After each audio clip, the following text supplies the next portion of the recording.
Welcome back, my brave wanderers of the dark age, to my channel, where we walk softly through the places the living fear to tread. Tonight, we travel deep into the heart of Michigan, through mist-covered woods, crumbling graveyards, and forgotten burial grounds where history refuses to rest. These arena cemeteries thea corridors between worlds. Each headstone hides a story. Each whisper in the night might just be a name you recognize. So light your candle, pull your blanket close, and listen as we wander through the 25 most haunted cemeteries in Michigan where spirits still roam. Because the dead don't always stay silent. Elmwood Cemetery in Detroit stretches over rolling hills shaded by ancient oaks, a silent testament to more than a century of history. Established in 1846, the grounds are the final resting place for governors, soldiers, and citizens whose names have faded from memory. Tombstones, some weathered beyond recognition, rise like sentinels among the winding paths and moss-covered statues. By day, the cemetery is a solemn, almost serene landscape, but as dusk falls, Elmwood transforms into a place where the veil between the living and the dead seems thin, and shadows take on a life of their own. Among the many legends associated with Elmwood, none is more enduring than that of the White Lady. Cloaked in flowing, ethereal fabric, she is said to drift along the riverbank that borders the cemetery, her gown moving like smoke caught in a gentle wind. Witnesses describe a chill that descends suddenly when she appears, as though the air itself is turned cold with sorrow. A faint fragrance of lilacs often accompanies her presence, floral and sweet, yet out of place in the otherwise earthy scent of the cemetery. Some visitors swear they can hear her weeping softly, a mournful sound that seems to call out a name just beyond comprehension. The White Lady's story is woven into Detroit's history, tied to loss and tragedy.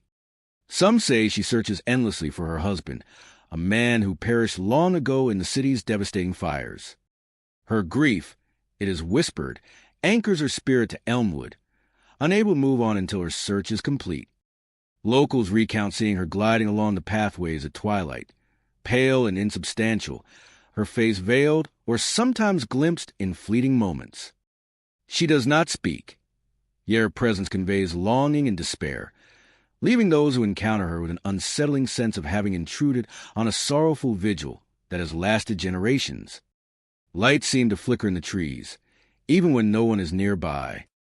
Shadows twist and stretch unnaturally across headstones, and the sound of footsteps echoes along empty paths. Some report hearing a distant cry or soft rustle, as if someone passes just behind them, only to find the paths empty when they turn.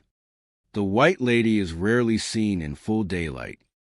Her manifestations are mostly at dusk or on foggy nights, moments when the cemetery takes on a hushed, otherworldly quality. Elmwood's atmosphere amplifies the sense of the supernatural. Towering oaks with gnarled branches form dark canopies over walkways, their leaves whispering secrets when the wind blows. Mausoleums rise like solemn fortresses, their shadowed entrances inviting curiosity and dread in equal measure. Visitors describe a feeling of being watched, a subtle pressure at the back of the mind, as if unseen eyes follow their every movement. The cemetery itself seems to hold the echoes of the past, the footsteps of mourners, the soft murmur of prayers, and the sorrowful cries of the departed. Those who seek the White Lady often recount a mixture of fear and awe. Some come with cameras, hoping to capture a spectral image, only to find equipment failing or photographs revealing shadows that were not visible to the naked eye. Others come simply to walk the paths at dusk, drawn by the stories and the eerie beauty of the place. Encounters with her are fleeting but unforgettable, a glimpse of flowing white in the corner of an eye, the sudden scent of lilacs, or the soft, incomprehensible call of her voice across the river. Even brief contact leave an impression, a chill that lingers long after leaving Elmwood's gates. The White Lady is not the only legend within Elmwood, but she is by far the most famous. Stories of phantom figures, unexplained sounds, and mysterious cold spot abound. Yet none capture the imagination like the grieving woman in white. Her presence is a reminder that cemeteries are not merely resting places of dead, but landscapes where memory, history, and emotion converge in ways that the living can still feel. Visitors often leave Elmwood with a sense of reverence and unease, haunted not only by the cemetery's age monuments, but by the feeling that some souls are not at rest. The White Lady embodies that unrest, drifting eternally in search of a lost love, her cries carried on the wind, her form glimpsed in fleeting shadows.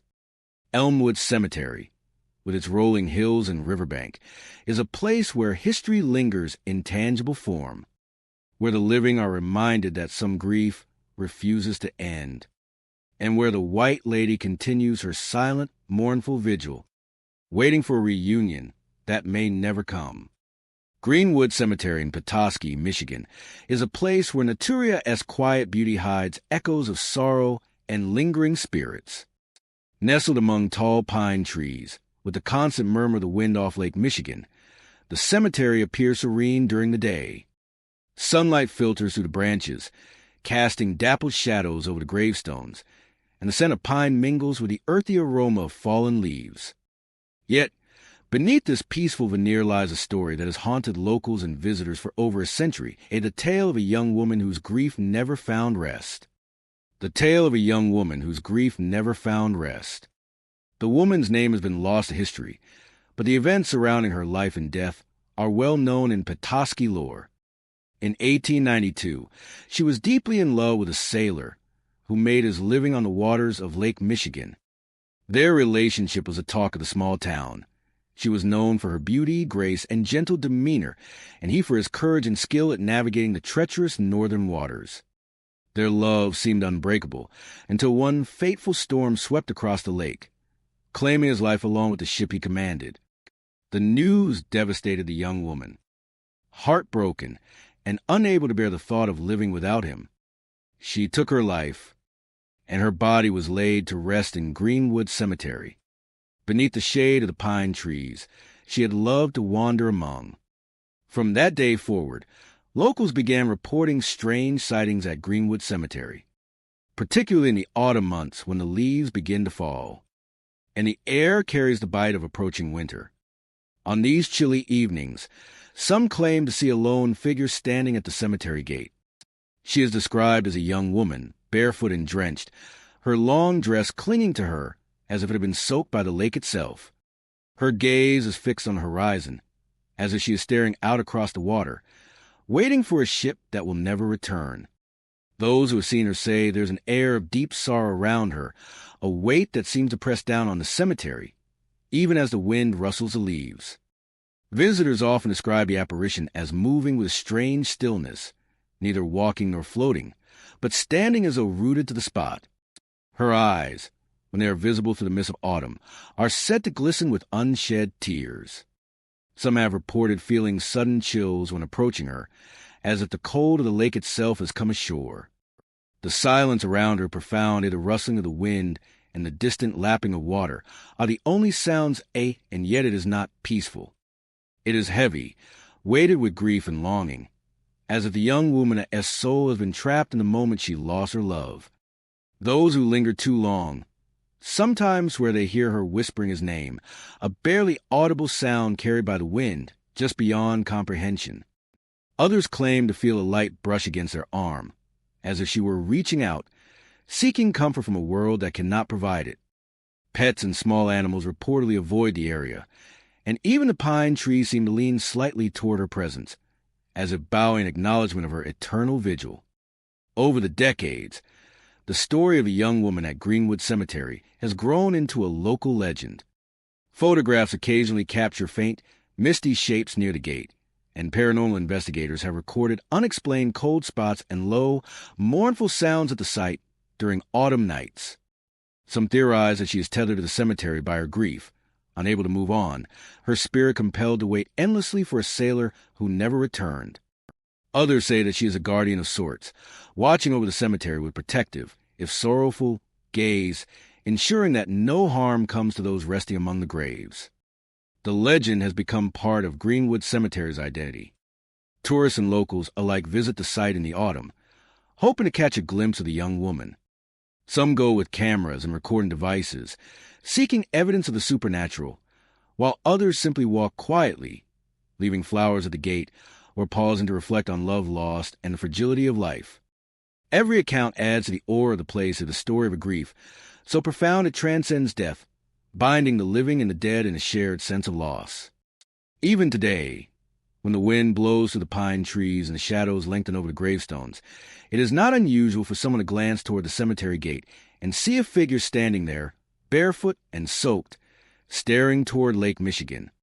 She is waiting, eternally, for the ship that never came home. Her presence is a reminder of love and loss, of the sorrow that refuses to fade, and of the way history leaves its mark not only on the land, but on the spirits who linger there. Greenwood Cemetery, with its quiet beauty and hidden grief, remains a place where the past is never truly gone, and where the White Lady of Petoskey continues her vigil, calling softly to the one she lost. Through the wind and the falling leaves of autumn, Maple Grove Cemetery in Hudson, a quiet town with tree-lined streets and quaint brick homes, holds a darkness beneath its calm appearance. On the surface, it seems like any small-town cemetery. Neatly kept grass, rows of headstones, and the occasional crow perched silently on a weathered monument. But those who have ventured here after dusk speak of a place alive with unnatural movement and chilling whispers, a land that seems to breathe under the weight of centuries-old secrets. The cemetery itself dates back to the early 1800s, and among its oldest graves lies a story that haunts Maple Grove to this day. According to legend, a preacher named Ezekiel Hawthorne served the town during a time of paranoia and superstition. His sermons were said to mix the divine with the strange, cryptic warnings, dark prophecies, and mentions of powers unseen. The townspeople, wary of his increasingly erratic behavior, accused him of witchcraft. Humiliated and enraged, Hawthorne is said to have cursed the land with his dying breath. Some say he walked the grounds, arms raised, uttering scripture twisted into gibberish, and vowed that the earth itself would remember his name and torment those who doubted him. Since that time, visitors have reported strange occurrences, particularly after sunset, when the cemetery is cloaked in shadow. Witnesses describe the ground shifting beneath their feet, subtle rises and dips in the soil as though the graves themselves were breathing. A footstep that lands on solid earth might suddenly feel like it sinks slightly, as if something beneath stirs. Locals insist that this is no natural settling, but the work of Hawthorne's restless spirit, forever tied to the land he cursed. Those who remain after nightfall tell even stranger tales. Shadows seem to slither between headstones, too fluid to be human. A low whisper snakes through the cemetery, indistinct yet filled with malice, a twisted version of scripture, punctuated by guttural hisses. Some who claim to look directly at the source describe a figure cloaked in shadow, its eyes glowing like coals in the darkness, moving silently across the rows of graves. The apparition is said to be Ezekiel Hawthorne himself, still roaming, still watching, his anger undiminished by death.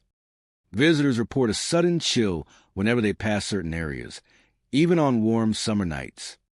The air feels heavier near the preacher's grave, the cold seeping into bones and clothing as though the earth itself resents intrusion.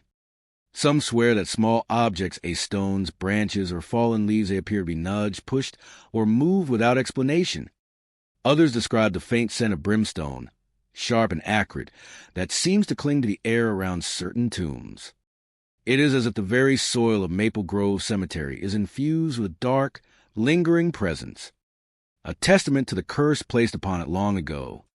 Several accounts speak of hearing footsteps that follow the living.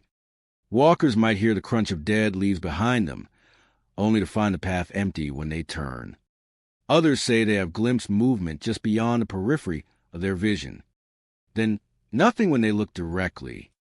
Those who are unlucky enough to stare too long sometimes report a feeling of being pulled, as if the earth itself seeks to claim them, drawing them toward graves as it adds to the restless company already buried there.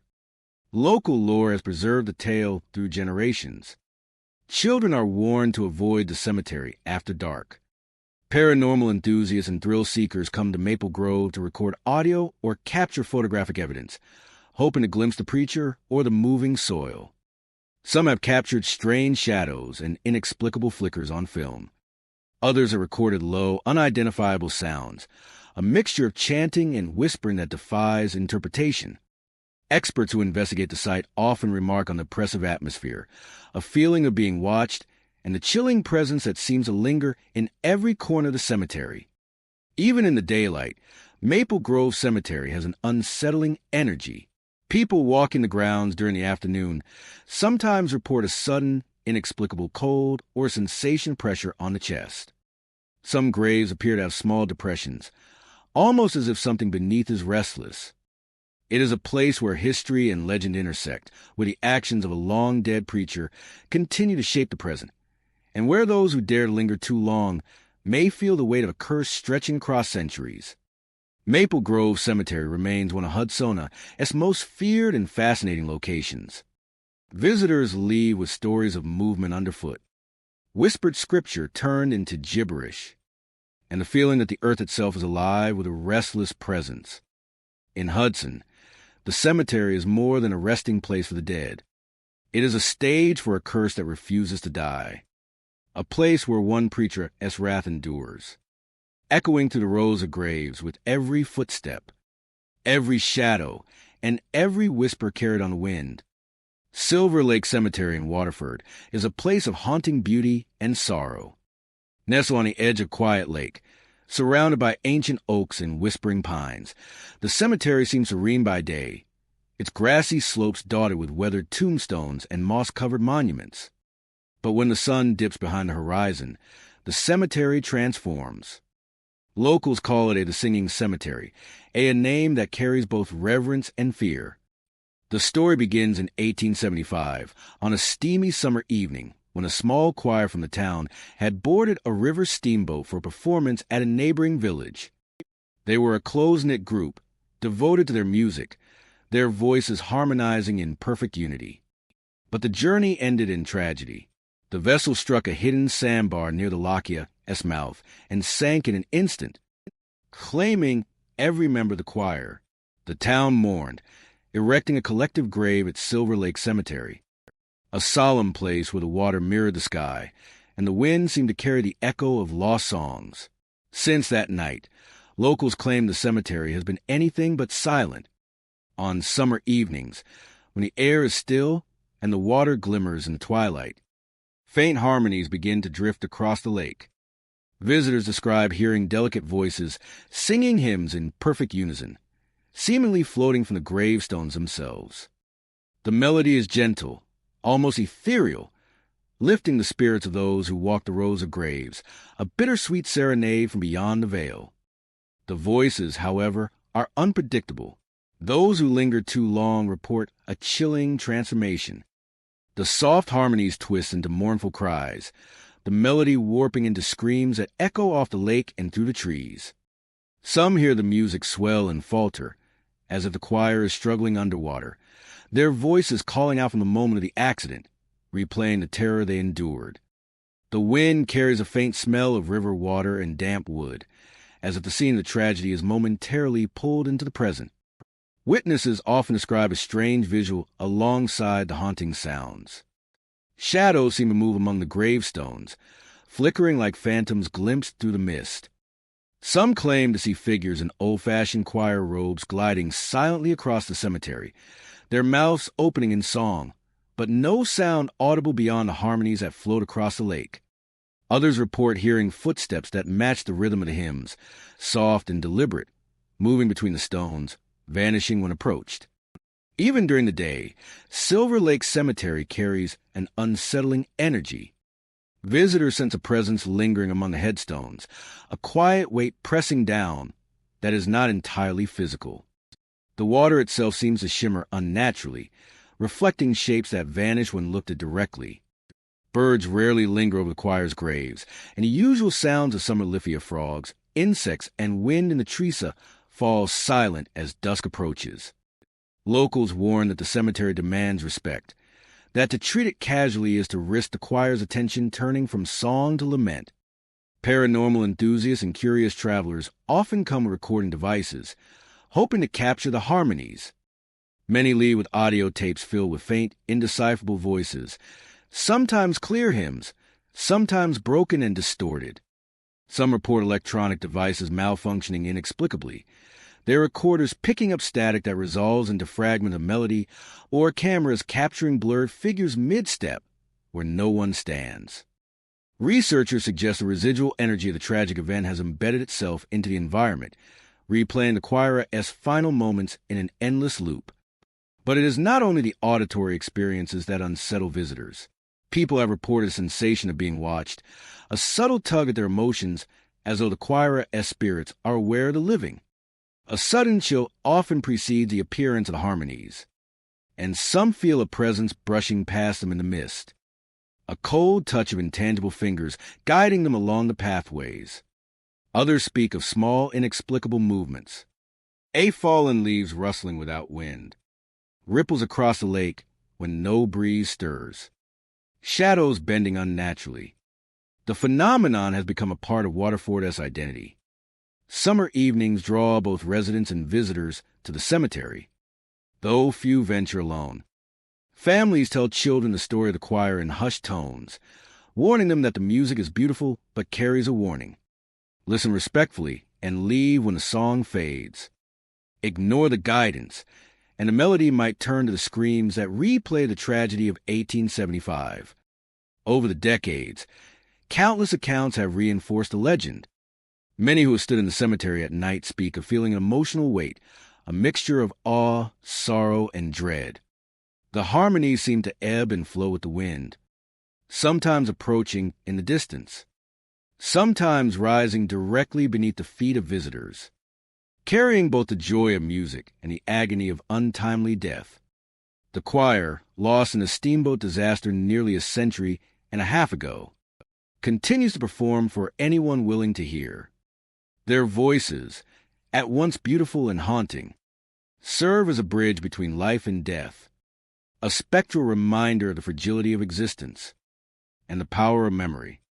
The harmonies seem to ebb and flow with the wind. Those who leave the cemetery carry the melody in their minds, a haunting tune that lingers long after the mist has swallowed the graves, a testament to the singing souls who never truly departed. Oak Hill Cemetery in Pontiac is a sprawling resting place, its grounds dotted with weathered tombstones, ancient oaks, and winding paths that have seen generations pass. Established long before the city grew around it, the cemetery carries the weight of decades, and with that weight come stories that refuse to remain buried. Locals speak in hushed tones about strange lights flickering through the trees at night, sudden cold gusts where no wind blows, and shadows that dart between the graves, fleeting yet undeniable. Locals speak in hushed tones about strange lights flickering through the trees at night, sudden cold gusts where no wind blows, and shadows that dart between the graves, fleeting yet undeniable.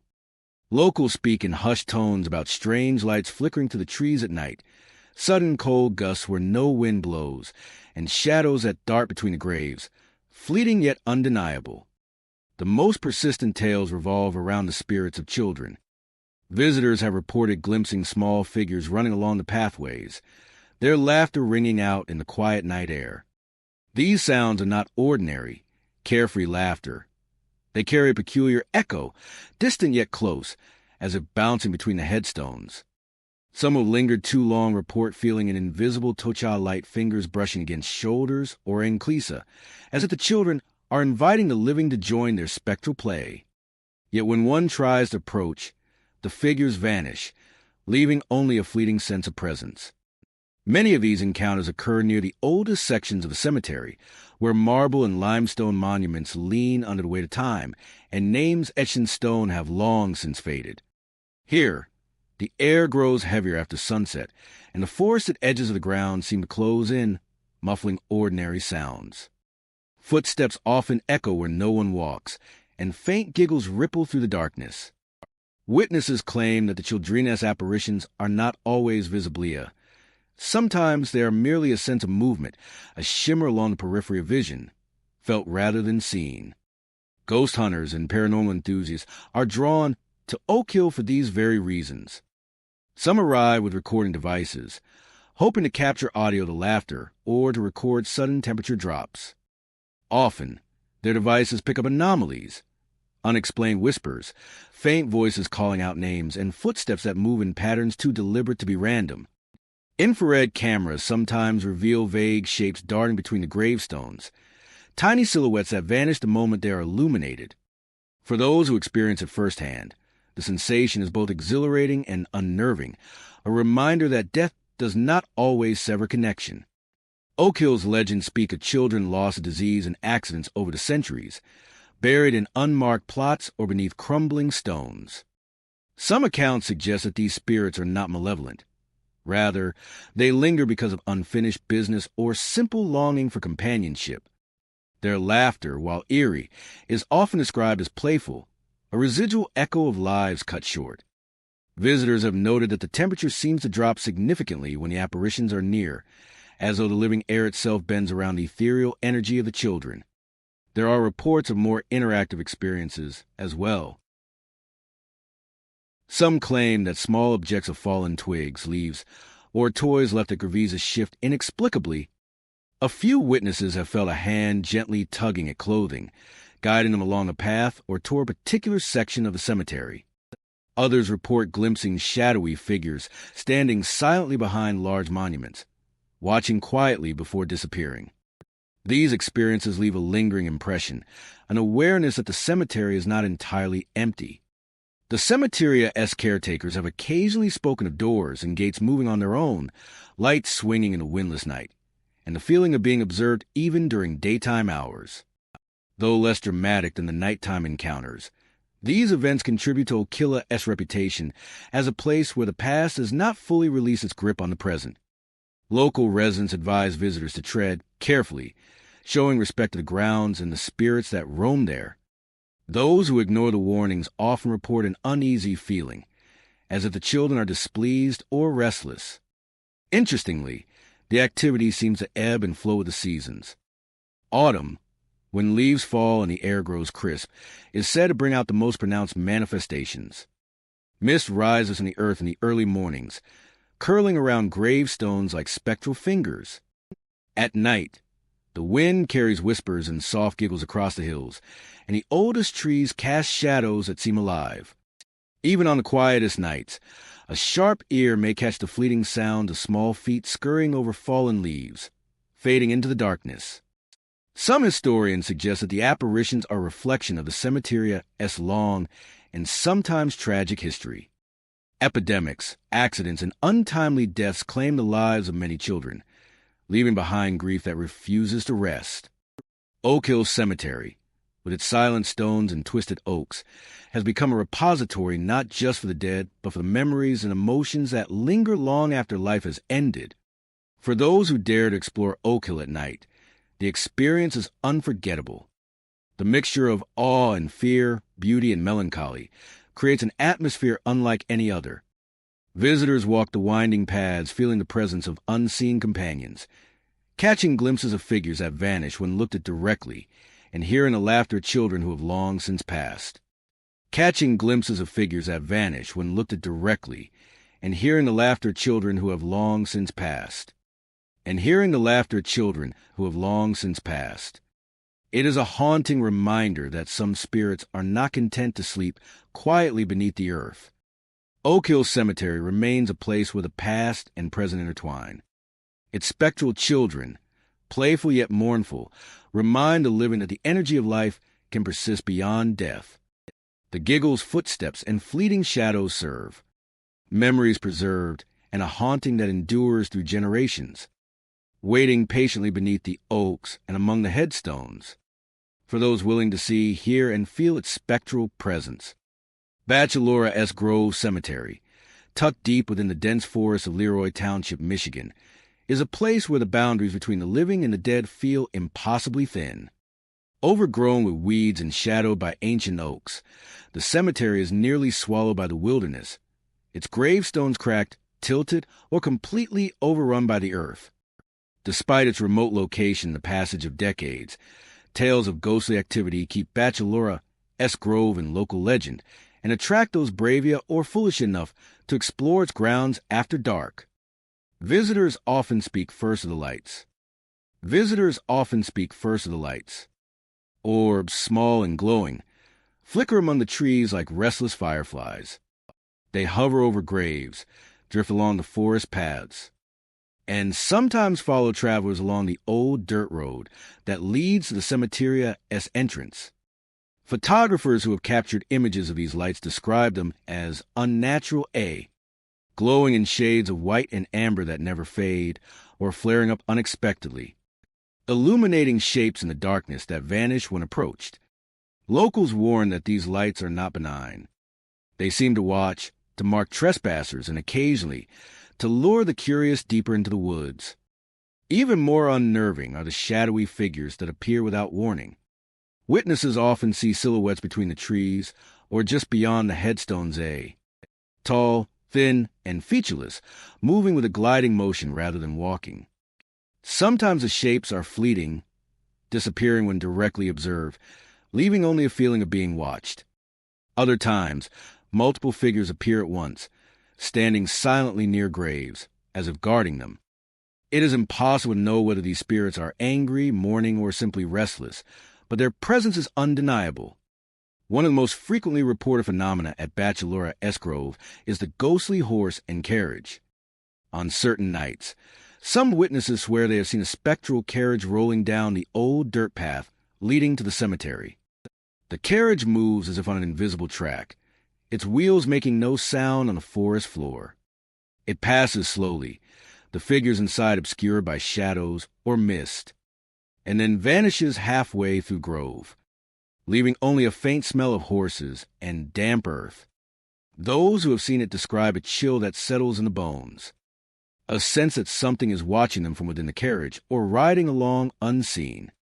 The history of Bachelora Grove is as mysterious as the events themselves. While records are sparse, the cemetery is known to have been in use during the 19th century, primarily for local settlers. Over time, it fell into disrepair, leaving the graves neglected and the markers worn almost illegible. Many of the occupants were unmarried men, lending the cemetery its name. Though over time, stories grew to include tales of children, families, and forgotten tragedies. Some say the unrestful spirits are tied to violent deaths or untimely accidents, while others suggest that the cemetery's isolation traps the souls within, preventing them from moving on. Those who have ventured into the grove at night often report more than visual phenomena. Sudden chills sweep across the paths, accompanied by whispers that seem to float from nowhere. Occasionally, faint crying or laughter drifts between the trees, is the sound of children or adults long dead, caught between worlds. Visitors sometimes feel unseen hands graze their shoulders or tug gently at their clothing, a spectral invitation come closer, to linger longer among the graves. Some leave quickly, while others become disoriented, wandering in circles as if the cemetery itself has shifted, guiding them along paths that no longer exist. Photographers and paranormal investigators are drawn to Bachelora Grove for these very reasons. Cameras capture inexplicable blurs, shadowy shapes, orbs of light, and even forms resembling a horse and carriage. Recorders pick up faint voices and footsteps where none could possibly occur. Those who study the site speak of a heavy energy, an atmosphere charged with lingering grief, frustration, and solitude. Despite the frightening encounters, there is an undeniable allure of fascination with the way history, death, and mystery converge in this isolated Michigan woodland. Yet the legends warn, the spirits here are not passive. Some say they are angry, protective of their resting places, punishing those who disrespect the land. Others are said to be lonely, longing for companionship, endlessly replaying moment of life or death in spectral loops. Travelers who ignore the warnings may experience prolonged unease, nightmares, or a persistent sense of being followed long after leaving the grove. Bachelor's Grove Cemetery is more than a collection of stones and earth. It is a living memory of the past, a place where the sorrow, rage, and loneliness of the dead linger palpably. The forest that surrounds it acts as both a shield and a trap, concealing the graves while amplifying the power of the spirits. Walkers in the grove report that the air is thick at night, almost tangible, carrying scent of wet soil, decaying leaves, and sometimes, inexplicably, horses and carriage leather. The boundary between life and death seems porous here, and for those who sense it, the experience is unforgettable. Whether the dead are angry, lonely, or simply restless, one truth remains. Bachelora Grove Cemetery is not a place for solitude. Those who enter must contend with the watchful eyes of spirits, the flickering lights of the forest, and the echoes of a past that refuses to rest. Here, the living are never truly alone, and the dead are never far, their presence lingering like mist among the trees, a haunting that endures through time. Mount Hope Cemetery in Lansing, Michigan, is a place where history and the supernatural intertwine in ways that unsettle even the most skeptical visitors. Founded in the 19th century, the cemetery serves as the final resting place for prominent figures as governors, war heroes, and local dignitaries. The grounds are expansive, dotted with ornate tombstones, towering monuments, and stately mausoleums. Yet, despite its grandeur, Mount Hope carries a palpable sense of unrest. There's an atmosphere here that feels heavy, as though the dead are watching, waiting, and unwilling to rest quietly. Visitors often notice the subtle signs first. Gravestones lean at impossible angles, cracked and weathered by time, as if pushed by unseen hands. Lanterns flicker or dim without explanation, and shadows stretch unnaturally along the paths. The wind moves differently here, carrying whispers that vanish when one strains to listen. Some claim to feel eyes on them, a presence just beyond deception, particularly in the Civil War section, where rows of uniformed soldiers lie in neat graves, yet seem far from still. Witnesses report the faint sound of drums echoing across the cemetery, particularly on cold, fog-laden nights. The cadence is steady and deliberate, unmistakably martial. Occasionally, the rhythm is accompanied by the soft shuffle of boots, distant and hollow, yet impossible to ignore. Many who hear it swear that if they remain silent and listen closely, the faint clash of swords and muted commands can be discerned. The spectral remnants of drills long past. Shadowy figures have also been seen marching through the mist, forming ghostly regiments that vanish when approached. They move in perfect formation, arms swinging in time, their expressions unreadable in the fog. Some visitors say they can feel the ground tremble slightly beneath the synchronized steps, a subtle vibration that seems to confirm the reality of what they see. Others have reported glimpsing faint flashes of uniform buttons, glints of bayonets, and a flicker of hats as though the soldiers are real, but only partially present in our world. The Civil War section seems to be the epicenter of this activity.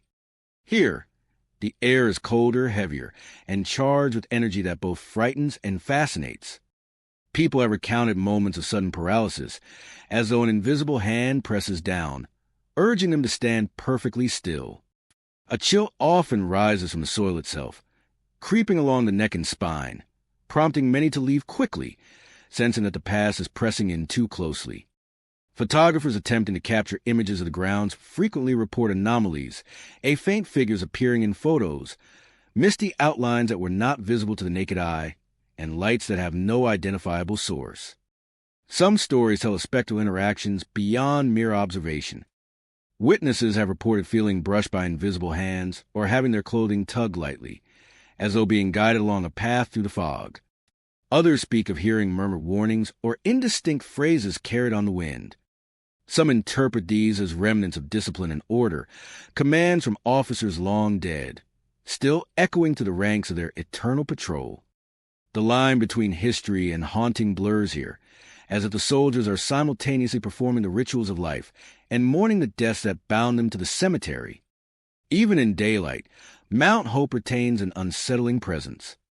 The graves of governors and prominent citizens, grand and solemn in appearance, cast long shadows that seem to shift with intention. Birds often avoid certain areas, and the wind carries sounds in ways that create illusions of distant footsteps or whispered conversations. Tourists and locals alike report that when walking alone, the cemetery feels far more crowded than it appears as a silent audience of spirits observing the living. The legends surrounding Mount Hope also include more personal hauntings. Some have seen solitary figures standing near graves, head bowed as if an eternal vigil. Others claim to have glimpsed children playing among the monuments, then disappearing when approached, leaving behind only the faint scent of lilacs and damp earth. Whether these are spirits of the past residents or echoes of historical tragedies, their presence adds to the pervasive sense of unease. Mount Hope Cemetery is a place where history refuses to rest quietly. It is not simply a burial ground, but a stage upon which the past continues to play out. The Civil War soldiers, in particular, seem to have been caught between worlds, trapped in an endless patrol, their drums, boots, and commands echoing through the night. The dead here do not sleep. They march, they watch, and they remind the living that death does not always bring finality. Visitors leave Mount Hope with more than memories of tombstones and monuments. They carry with them the lingering chill of unseen presences, the echo of phantom drums, and the haunting awareness that some souls are forever bound to the land they once defended. Mount Hope Cemetery is not merely a historical landmark. It is a living reminder that in certain places, the past never truly dies, and the restless dead continue their eternal march. Unexplained Cemetery, located in the small town of Unexplained, Michigan, has long been a source of both fear and fascination. Locals often refer to it as the Gateway, a name that hints at the unnatural phenomena said to occur within its boundaries. Unlike many cemeteries, where the presence of the dead is silent and somber, Unexplained Cemetery seems to hum with eerie energy, visible in subtle shifts of light and shadow, felt in the sudden chill of the air, and experienced in the strange, disorienting effects on those who venture too close. Visitors to the cemetery often report seeing strange blue lights flickering between the graves. Lights that move of their own accord, sometimes hovering, sometimes darting along the ground as if scanning the rows of tombstones. People who have seen them describe an immediate, almost hypnotic pull, a sensation that distracts from everything else. Many report losing track of time entirely. What feels like a few minutes can stretch into hours, leaving them shaken when they emerge from the cemetery and realize how much time has passed. Some return home disoriented, as though the world outside has somehow shifted while they were under the influence of the lights. The origin of these lights is the subject of much speculation. Some suggest that they are restless spirits, wandering the cemetery in a state of confusion or torment. Others believe the lights mark the presence of something far older, a liminal energy connected to the very soil and history of the land. The cemetery itself is layered with decades of burials, and beneath its quiet surface lie stories of tragedy, unexplained deaths, and forgotten rituals. The most famous legend connected to Unexplained Cemetery concerns a witch said to have been buried outside the consecrated ground. Unlike the other graves, hers lies on the outskirts, marked only by a rough stone and an air of foreboding. On Halloween night, locals claim her grave glows with a faint green light, a spectral shimmer that seems almost alive. The story says that anyone who touches the grave risks drawing her attention. Those who have dared to place their hands upon the stone speak of an immediate, chilling sensation, a pressure that crawls along the skin, followed by a feeling of being watched long after leaving the cemetery. According to the legend, her spirit is relentless, following intruders home, lingering in the corners of their rooms, manifesting as cold drafts, whispers, or even shadowy figures at the edge of vision.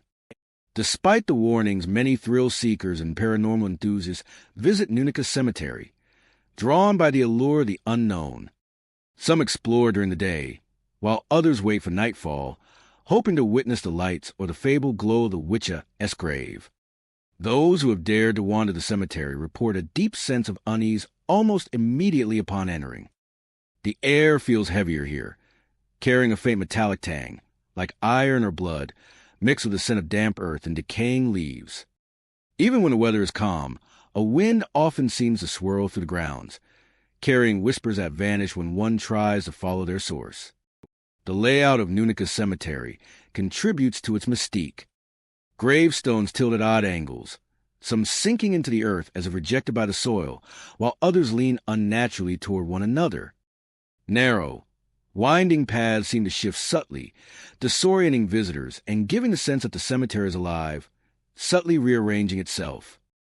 Hikers and explorers have noted that familiar landmarks can appear closer or farther away than they should, and certain graves seem to vanish entirely from sight for brief moments, only to reappear without explanation. Even those who do not directly witness the lights or green glow report unusual experiences. Electronics fail, watches stop, and compasses spin wildly. Some say they hear footsteps following them along the paths, though the cemetery is entirely empty. Faint voices sometimes drift across the graves, calling names or whispering fragments of words, leaving visitors unsure whether they are imagining the sounds or hearing the echoes of the past. The Witcher-esque legend adds an extra layer of fear to Unexplained Cemetery. Stories suggest that she was a woman of knowledge, accused by fearful townspeople of dark practices. Denied the dignity of burial within consecrated ground, her spirit is said to become bound to the land, angry and persistent. Her green glow serves as both a warning and a lure, drawing the curious while punishing the reckless. Those who have experienced her presence often report nightmares afterward. Vivid visions of shadows and green light following them through hallways or fields, sometimes lasting for days. The blue lights, time distortions, and the spectral Witcher-esque grave make it unlike any other resting place in Michigan.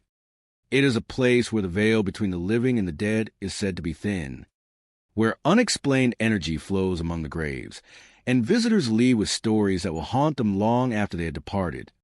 Whether one believes in the supernatural or sees it as folklore, the cemetery's power to unsettle, confuse, and captivate is undeniable.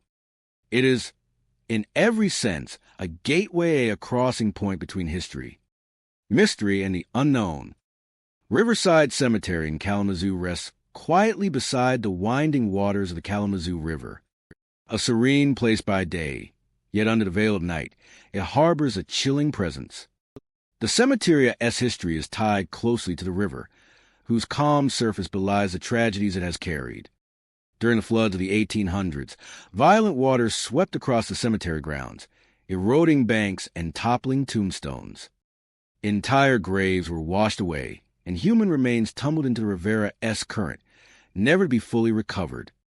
Local records note the fear and sorrow of the townspeople, but the stories that endure speak of something far darker, a lingering spirit born from that loss and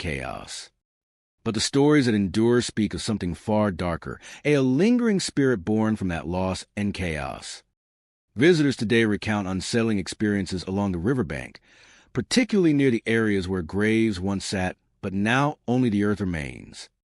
Visitors today recount unsettling experiences along the riverbank, particularly near the areas where graves once sat, but now only the earth remains. A pale figure, a woman with a long dress perpetually soaked, is said to drift along the banks as if searching for something lost long ago. Her hair is wet, tangled with reeds and riverweed, and her face, when glimpsed, is obscured, but those who dare approach notice her eyes are not simply dark. They are hollow, empty sockets, filled with water as though reflecting the river itself. She appears silently, emerging from the mist or stepping from the shadows between the trees, and vanishes just as suddenly when noticed. The first reported sightings date back to the late 19th century, not long after the devastating floods. Witnesses described a woman standing at the water's edge, hands outstretched as if attempting to reclaim the bones and memories swept away by the river. At times, her form seems to float above the ground, her wet gown trailing behind her as though carried by the currents themselves. Some visitors swear they hear faint sobbing or the soft dragging of fabric along the muddy riverbank. Others feel a sudden chill, a damp cold that clings to skin and seeps into clothing, even on warm summer evenings. Those who have encountered the pale woman often report an overwhelming sense of sorrow and longing. Some say she does not intend harm. Instead, she seems trapped in her grief, reliving the flood and its aftermath over and over. The eyes, hollow and filled with water, are particularly haunting, a reminder of the countless lives disrupted by the river, a visual echo of the bones that were never returned to their resting places. Visitors who linger too long near the river claim to feel invisible hands brush against them or hear whispered pleas that drift over the water, carried by a current no one else can perceive. Riverside Cemetery itself contributes to the eerie atmosphere. Rows of old, leaning tombstones create narrow, winding pathways, and the trees along the riverbank throw shadows that appear to move independently in the dim light. The ground can be uneven, dotted with depressions where graves have settled or eroded. The sound of footsteps on the gravel can echo unnaturally in the quiet. Even in daylight, there is a sense that the cemetery is alive with memories and energies from the past. But at dusk and after dark, the presence of the pale woman makes the site unmistakably otherworldly. Stories of those who have dared to follow the figure into the shadows or along the riverbank are particularly chilling. Some describe the sensation of being watched, though nothing is visible, or feeling a tug on their clothing, as if the spirit wishes them to help recover what was lost. Others have reported glimpses of bones or fragments of clothing near the river, evidence that the flood's history still clings to the earth, connecting the spectral figure to the tangible remnants of tragedy. There are even accounts of water dripping from nowhere, sudden splashes against shoes, and fleeting reflections in the river that do not match the observer, all seemingly tied to the woman's presence. Locals warn visitors to respect the river and the cemetery alike. They say that the pale woman's grief is so profound that it can be overwhelming to those who are not prepared. Ignoring the warnings or venturing too close can provoke strange phenomena. Sudden fog rolling in off the river, distorted sounds of crying, or the sensation of being pulled toward the water. Yet despite the fear, the tales also speak to the spirit of sorrow rather than malice. She is a guardian of lost lives, a witness to Historia cruelty, and a spectral reminder of the flood of unhealed wounds. Riverside Cemetery remains a place where history and hauntings converge. The pale woman of the river continues to drift along the banks, appearing to those who enter the cemetery's shadowed edges. Her eyes, hollow and filled with water, stare endlessly, connecting the living to the dead, the past and present. Those who pass through feel the weight of the flood, the loss of graves, and a lingering sadness that is never lifted. The cemetery is more than a resting place. It is a threshold between worlds, where the river carries not only the echoes of history, but the restless spirit of the woman who mourns beside its waters. Lake Forest Cemetery in Grand Haven rests atop cliffs, overlooking the restless waters of Lake Michigan, a place of serene beauty that belies the tragic history buried within its grounds. Established in the late 19th century, the cemetery is lined with towering pines, stately gravestones, and winding paths that lead visitors to breathtaking views of the lake. By day, the light dances across the water, and the breeze carries the scent of pine and wildflowers. But on certain foggy mornings, the calm surface of the lake becomes a veil for something far darker, a reminder of the lives lost long ago to a merciless storm. The tragedy that haunts Lake Forest Cemetery occurred in 1910, when a passenger vessel returning from Chicago was caught in a sudden storm. The waves rose higher than anyone could have anticipated, battering the ship against unseen shoals and tossing its passengers into the icy waters. Dozens perished that night, many swept far from shore. Local fishermen and townspeople scrambled to recover the bodies, and those that could be brought back were laid to rest in Lake Forest Cemetery, the cold waters leaving them pale and unyielding even in death. Graves were placed on the bluffs overlooking the lake, as if the dead were forever gazing toward the waters that had taken them. Since that storm, visitors have reported seeing ghostly figures near the bluffs, particularly on mornings when a dense fog rises off Lake Michigan. Fishermen are often the first to notice them, a figure standing silently on the cliff edges, dripping wet, staring toward the endless gray waters. They do not move when approached and disappear when anyone draws near. Witnesses describe the figures as semi-transparent, outlines of men and women frozen in the moment of their deaths, their clothes clinging to their bodies as though still soaked by the storm. The air around them often feels colder than the surrounding fog, and some have reported an almost electric tension, as if the spirits are aware of the living who watch from a distance. Locals have long shared stories of strange occurrences in the cemetery itself. The ground near the cliffside grave seems softer than expected. Some say that small ripples of water appear on gravestones that are far from a lake. as if the storm continues to echo through the earth. Lanterns carried by visitors sometimes flicker or extinguish inexplicably, and a low, almost imperceptible hum of water and wind is said to drift across the cemetery even when the lake is calm. Some have claimed to hear soft whispers calling names, or faint cries carried by the wind, echoes of the passengers who never made it home. The haunting is not limited to those standing on the bluffs. Some visitors report seeing wet footprints along the paths, leading from the cliff edges to the graves of the shipwreck victims, only to vanish before they can be traced. Others have experienced sudden chills, as if icy water had been poured over them, and a few have described feeling invisible hands brush against their clothing as they walk the paths near the lake. Others have described feeling invisible hands brush against their clothing as they walk the paths near the lake. The cemetery seems to hold a restless energy, a mixture of grief and longing, as if the dead are eternally trying to reach the lake they were taken from. Fishermen and early morning joggers are the most frequent witnesses. Many describe the figures as looking directly at them, yet never acknowledging movement or words. The fog seems to cling to these spirits, masking them in a gray haze, and sometimes the sun breaking through the mist only serves to make them vanish, leaving the observer questioning whether the vision was real. Even those who have never visited Grand Haven have reported strange dreams after hearing the stories. Dreams of icy waves, storm-tossed ships, and pale figures calling silently from the water's edge. Lake Forest Cemetery itself has become a place of quiet reverence. Families visit not only to mourn, but also to honor the lives lost in that storm over a century ago. The cemetery-esque caretakers maintain the ground with care, aware that the land is more than a resting place. It is a threshold where memory and spirit intertwine. Gravestones of the shipwreck victims are kept upright, often facing the lake, as if the dead continue to watch the waters that claimed them. Visitors are reminded to tread softly, as if disturbing the earth too roughly might stir the lingering presence. Over time, the tales of Lake Forest have become woven into the town as folklore. Children are told to avoid the cliffside and fog, not just for safety, but because the spirits of the shipwreck still stand there, watching and waiting.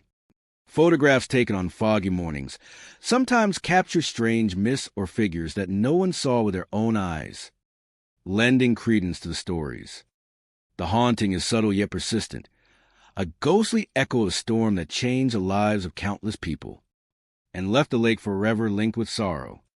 Lake Forest Cemetery overlooks Lake Michigan, as it always has, serene and beautiful by day, haunted and sorrowful by misty dawns.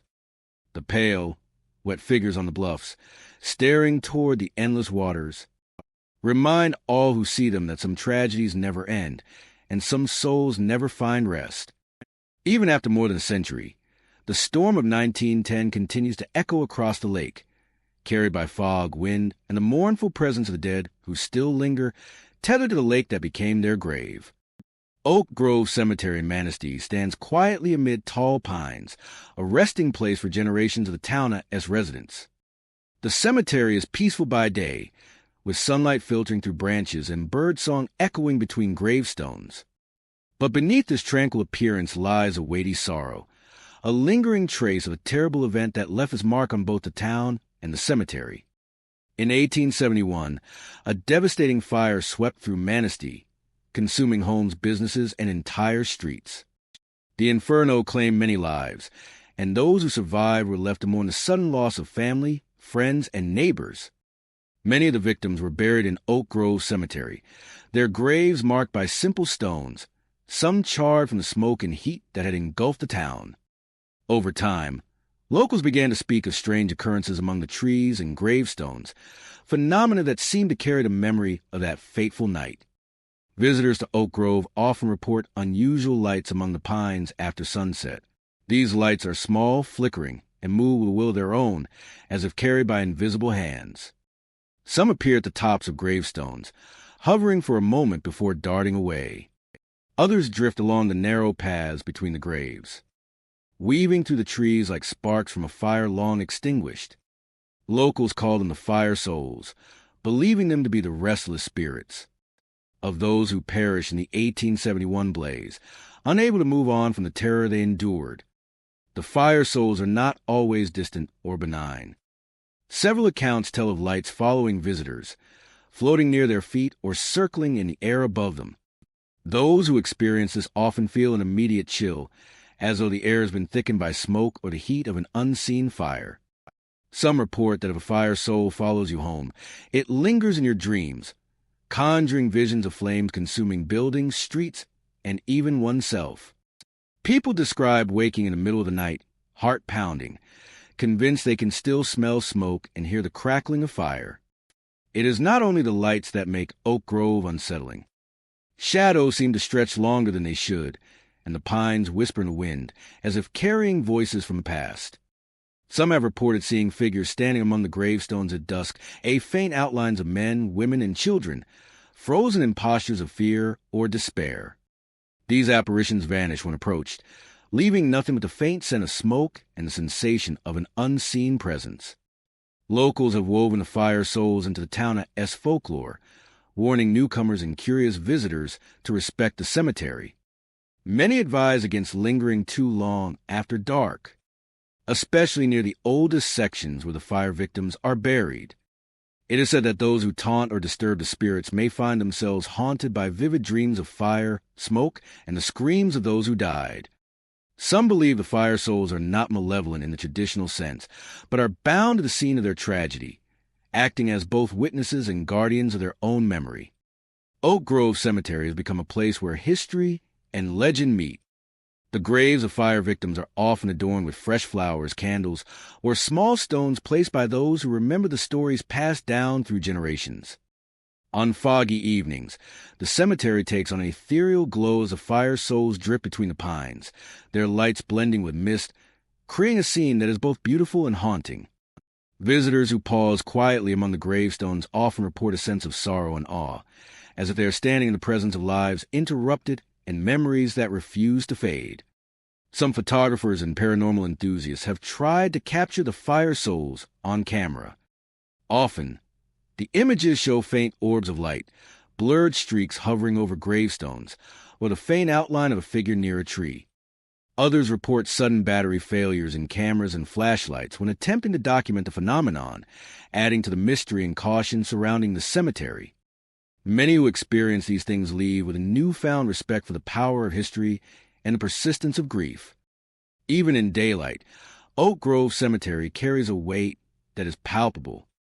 The stories of the fire, the victims, and the fire souls linger in the air. When the wind blows through the pines, it can sound like the hiss of smoke or the soft murmur of lost voices. Visitors say the cemetery feels alive in its own way, not with the mundane bustle of the living, but with the echoes of tragedy. A reminder that some events leave permanent marks on both land and spirit. Oak Grove Cemetery remains a place where the past is never fully past. The fire souls drift among the trees, flickering like the last sparks of a long-extinguished blaze. Their presence reminds all who enter that some tragedies cannot be forgotten, and some souls, caught between life and death, continue to wander quietly, mournfully, eternally. Highland Cemetery in Ypsilanti stretches across rolling hills and shaded groves, its gravestones worn by decades of wind and rain. By day, it is serene and reflective, a place for remembrance and quiet strolls among old trees. But as the sun dips low and shadows stretch long across the markers, the cemetery reveals a presence that has been whispered about for generations, the woman in black. She is not a ghost that haunts the living with malice. Instead, she is seen only by those who are grieving, those whose hearts are heavy with loss. A chill as they walk among the graves. A cold breeze that seems to brush across the nape of their neck. There she is, a figure dressed entirely in black, her features obscured by a veil or shadow. Standing silently near the path or beside a tombstone, her presence is gentle, almost comforting, as if she has stepped out of the mist to offer solace in the face of sorrow. Many who have encountered the woman in black report that she does not speak, but her intentions are unmistakable. Some say she reaches out, resting a cold hand lightly on his shoulder, steadying the mourner as if to share the burden of their grief. Others describe feeling a subtle warmth despite the chill, a paradoxical comfort that lingers for moments before fading. When a visitor turns to address her, or even to look again, she is gone, vanished into shadows or dissipated like smoke on the evening air. This sudden disappearance leaves a sense of awe and unease, as if one has glimpsed a presence caught between worlds. Local legend paints several pictures of who the woman in black might be. Some say she was a mother who lost her child long ago, perhaps to illness or tragedy, and never left the cemetery where her grief was most profound. Her spirit, unable to reconcile the loss, now wanders the grounds, offering sympathy to others in mourning. Others whisper that she is a more universal figure, death personified, a guide who comes to offer quiet condolences before taking another soul. Whether human or supernatural, her visits are brief, private, and unmistakably poignant, leaving those who see her a mixture of fear and comfort. Visitors have long marked the spot where she is seen most often, leaving flowers or small tokens in hopes of honoring her presence. These gestures are not demands or pleas, but acts of recognition, an acknowledgement that grief and memory persist even in silence. Some people return to the same spot repeatedly, hoping to glimpse her again, drawn not by fear, but by a strange sense of connection to the unseen world. The woman in black, in her own way, has become a guardian of the sorrowful, a spectral witness to the lives and losses that define the cemetery. Some encounters occur during quiet mornings when the mist curls low over the tombstones, while others happen at dusk, when the fading light stretches long shadows across the hills. Witnesses consistently describe a heaviness in the air, a feeling that the world has momentarily shifted, as if grief itself has taken shape. Even those who have never seen her directly often report a sensation of being watched, or a sudden sense of melancholy that seems to settle around them while in the cemetery. Despite her mournful presence, the woman in black is not associated with danger or harm. No violent occurrences are linked to her. Instead, she embodies the emotional weight of loss, a tangible reflection of grief made visible. People who encounter her often leave with a strange sense of peace, a recognition that their own sorrow is shared, that it is witnessed and acknowledged. It is this paradox, a both haunting and comforting, that has cemented her place in Highland Cemetery's lore. Stories passed down by local families recount long lines of encounters, some dating back decades. Each narrative shares the same essential elements: a grieving visitor, a sudden chill, the appearance of a woman, and her vanishing without a word. Occasionally, photographs taken in the cemetery capture anomalies, a dark shape in a shadowed corner, the faint outline of a figure just beyond focus. These images, though rare, fuel the legends and confirm to some that she exists beyond mere imagination. Highland Cemetery remains a place of solemn beauty, where the living come to remember the dead, and where the unseen continues to walk among the tombstones. The woman in black is a constant presence, a reminder of sorrow, memory, and compassion. She teaches that grief is enduring, that loss is never entirely silent, and that even in death, the comfort of acknowledgement can take shape. People still leave flowers in her memory, careful to mark her preferred spots with care, just in case she appears. A shared sadness and a fleeting, unforgettable glimpse of the unknown. And where the woman in black waits quietly, eternally present. In the end, Highland Cemetery is more than stones and trees. Clinton Grove Cemetery in Mount Clemens stretches across gentle hills and shaded lanes, its rows of gravestones standing like silent sentinels over the dead.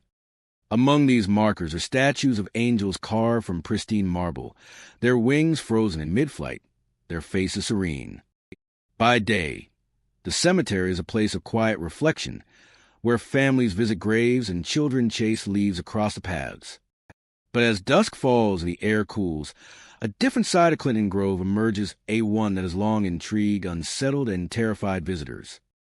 The most talked-about figure in the cemetery is a marble angel known as the Weeping Guardian. Locals say she was sculpted in the late 1800s, her delicate features carved with painstaking care by an artist mourning a loved one. Yet her beauty belies a strange and persistent phenomenon. On certain nights, particularly on the anniversary of her creator's death, tears appear on her stone cheeks. Witnesses have described leaning closer, expecting what streaks to be an illusion or condensation, only to find the moisture glistening like real tears, cold to the touch but undeniably present. Those who witness this often feel a weight in the air, a sense of sorrow that goes beyond the human, as if the angel herself mourns silently and endlessly.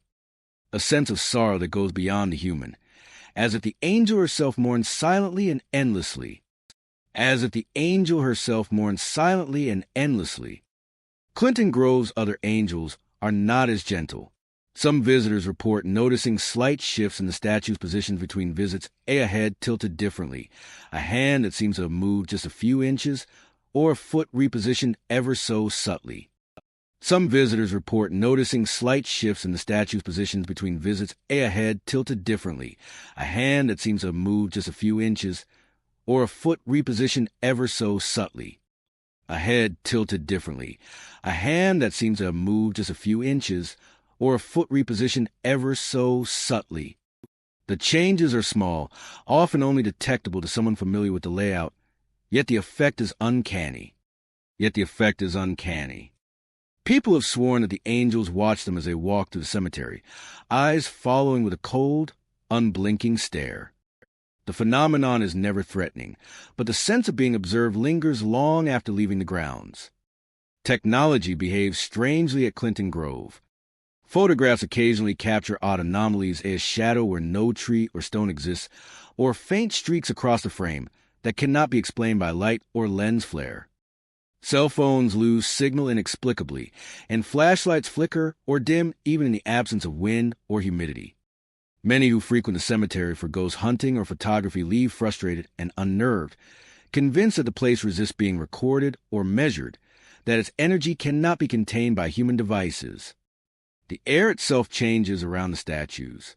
Visitors have described sudden cold spots, sharp enough to sting the skin, as though invisible hands brush past. Some feel as if a weight has pressed on their shoulders, a momentary heaviness that cannot be explained by the weather. Others have sensed a whisper sound, a sigh, a low murmur, or a barely audible sob emanating from near the marble figures. These sounds vanish when pursued, leaving the listener unsure whether they were real or imagined. Yet the emotional resonance lingers. Stories about the weeping guardian are particularly chilling. One account tells of a man visiting the angel on the anniversary of the sculptor's death. He noted the tears glinting in the fading sunlight, a sorrow so palpable he could barely stand. When he returned the next day, he claimed the angel had shifted slightly, her gaze angled toward him as if acknowledging his presence. Others report similar experiences, angels tilting heads, extending a hand, or positioning themselves as if to block a path or guide the visitor. Some have even left notes or flowers for the angels, hoping to appease the restless energy they sense. The cemetery's history seems to feed the phenomena. Clinton Grove has been a burial ground for nearly 2 centuries, containing soldiers, pioneers, and citizens whose lives were marked by hardship and tragedy.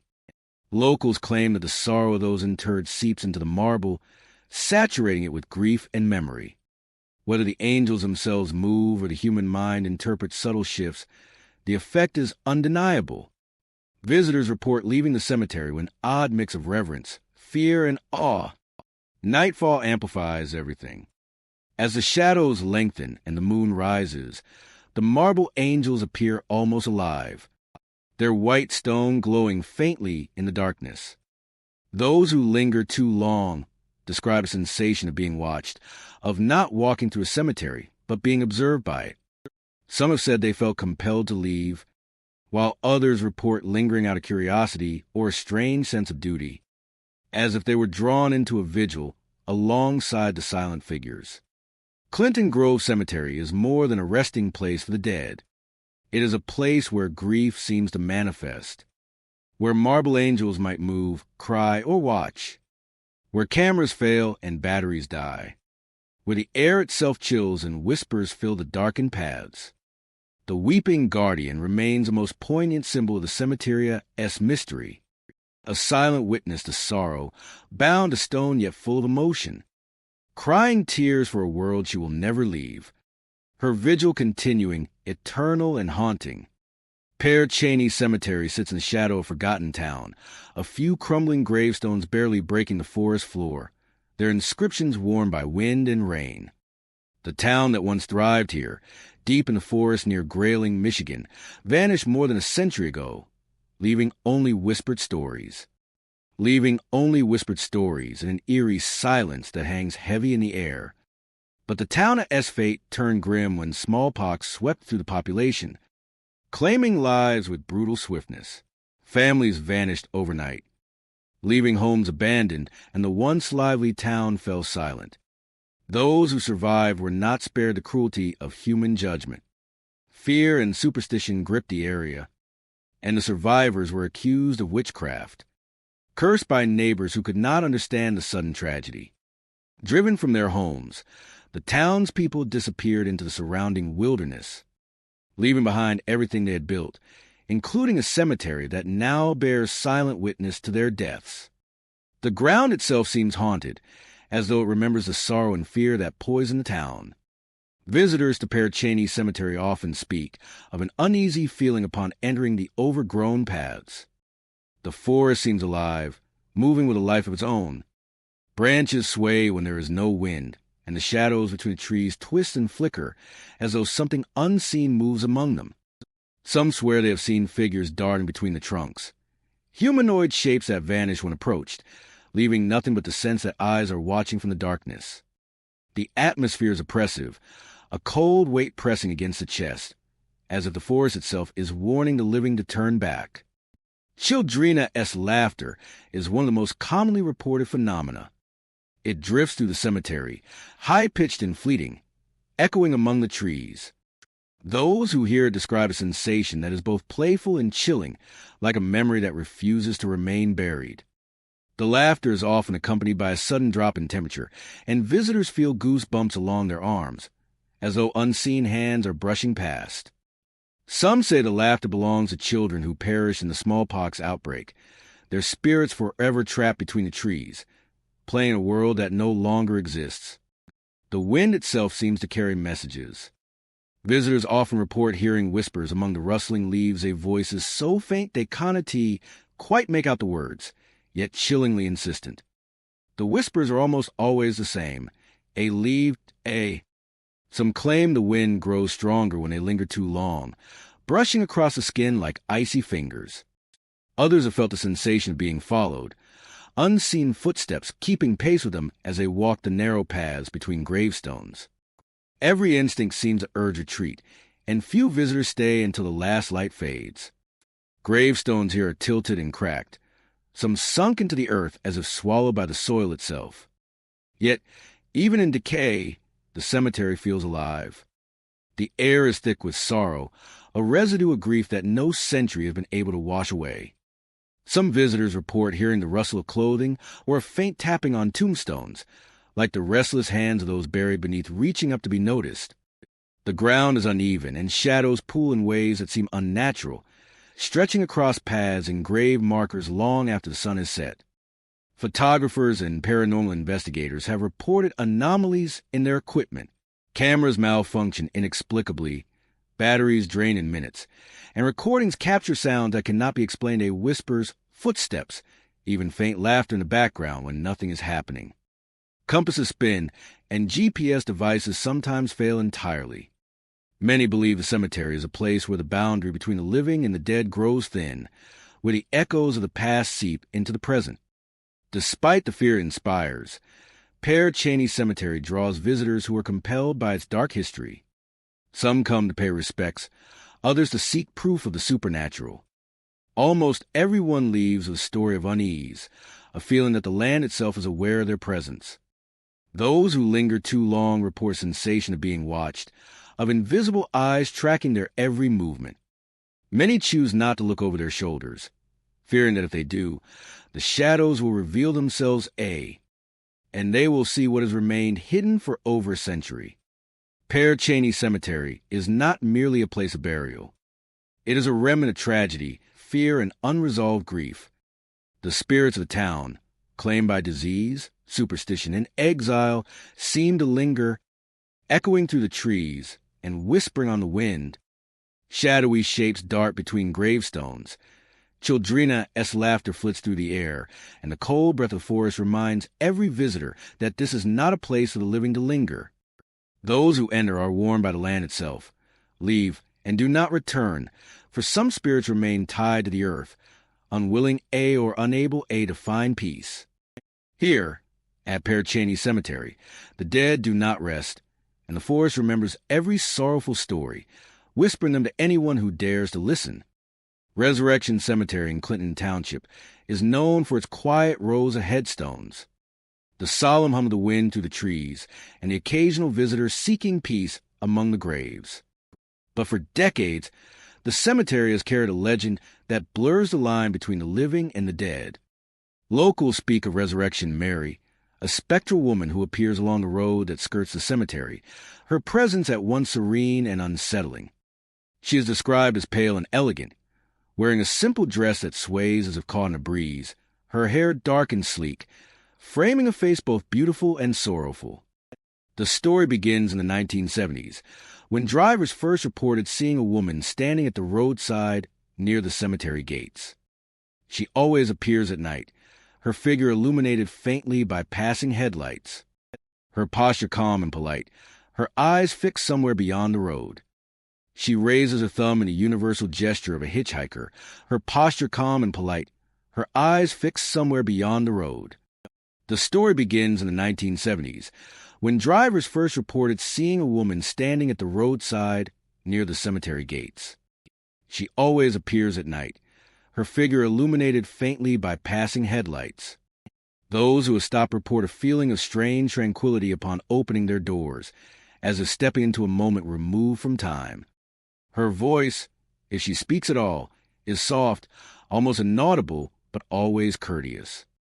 The unsettling part of the encounter comes shortly after the driver takes their eyes off her, even for a brief moment. When glancing back, Resurrection Mary is gone at the seat beside them empty, though often a single damp footprint marks where she sat. Some drivers report the faint scent of roses or old perfume lingering in the car after the encounter. Others say the air turns inexplicably cold, the windows fog, or the seatbelt fastened without explanation, as if she had settled there for a ride that never existed. Drivers report an internal warning, a quiet intuition that Maria's ride is not one to be prolonged, that her journey is fleeting and fragile. The phenomenon is consistent. She appears silently, requests no words, accepts no small talk, and disappears the instant attention falters. Some have claimed to see her reflection in rear-view mirrors, watching them with a gentle, almost pleading expression, only to vanish the moment they blink. Some speculate that she is the spirit of a woman who died tragically in or near the cemetery decades ago, perhaps struck by a car or lost to some other sudden fate. Others whisper that she may be a restless soul seeking closure, forever wandering the roads near the gates she could never leave in life. Legends differ in small details, a torn shoe here, a certain stretch of road there, but all agree on the central encounter. She asks for a ride, and she vanishes without a trace. Local lore has grown around Resurrection Mary, warning drivers to be cautious. Many treat the story as a friendly ghost tale, a roadside curiosity meant to thrill, but those who have experienced it firsthand know it is more than folklore. The encounter leaves a mark, a subtle shift in perception, a reminder of Lithia's fragility and the proximity of the unseen. Witnesses often describe feeling an emotional resonance after she vanishes, a mix of sorrow, longing, and a strange sense of gratitude for having glimpsed something beyond the ordinary. Paranormal investigators have attempted to document her presence, setting up cameras and sensors along the road and near the cemetery gates. Some capture nothing but empty pavement and the sweep of headlights.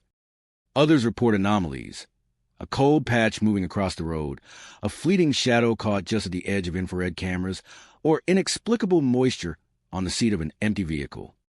None have captured her fully, reinforcing the mystery.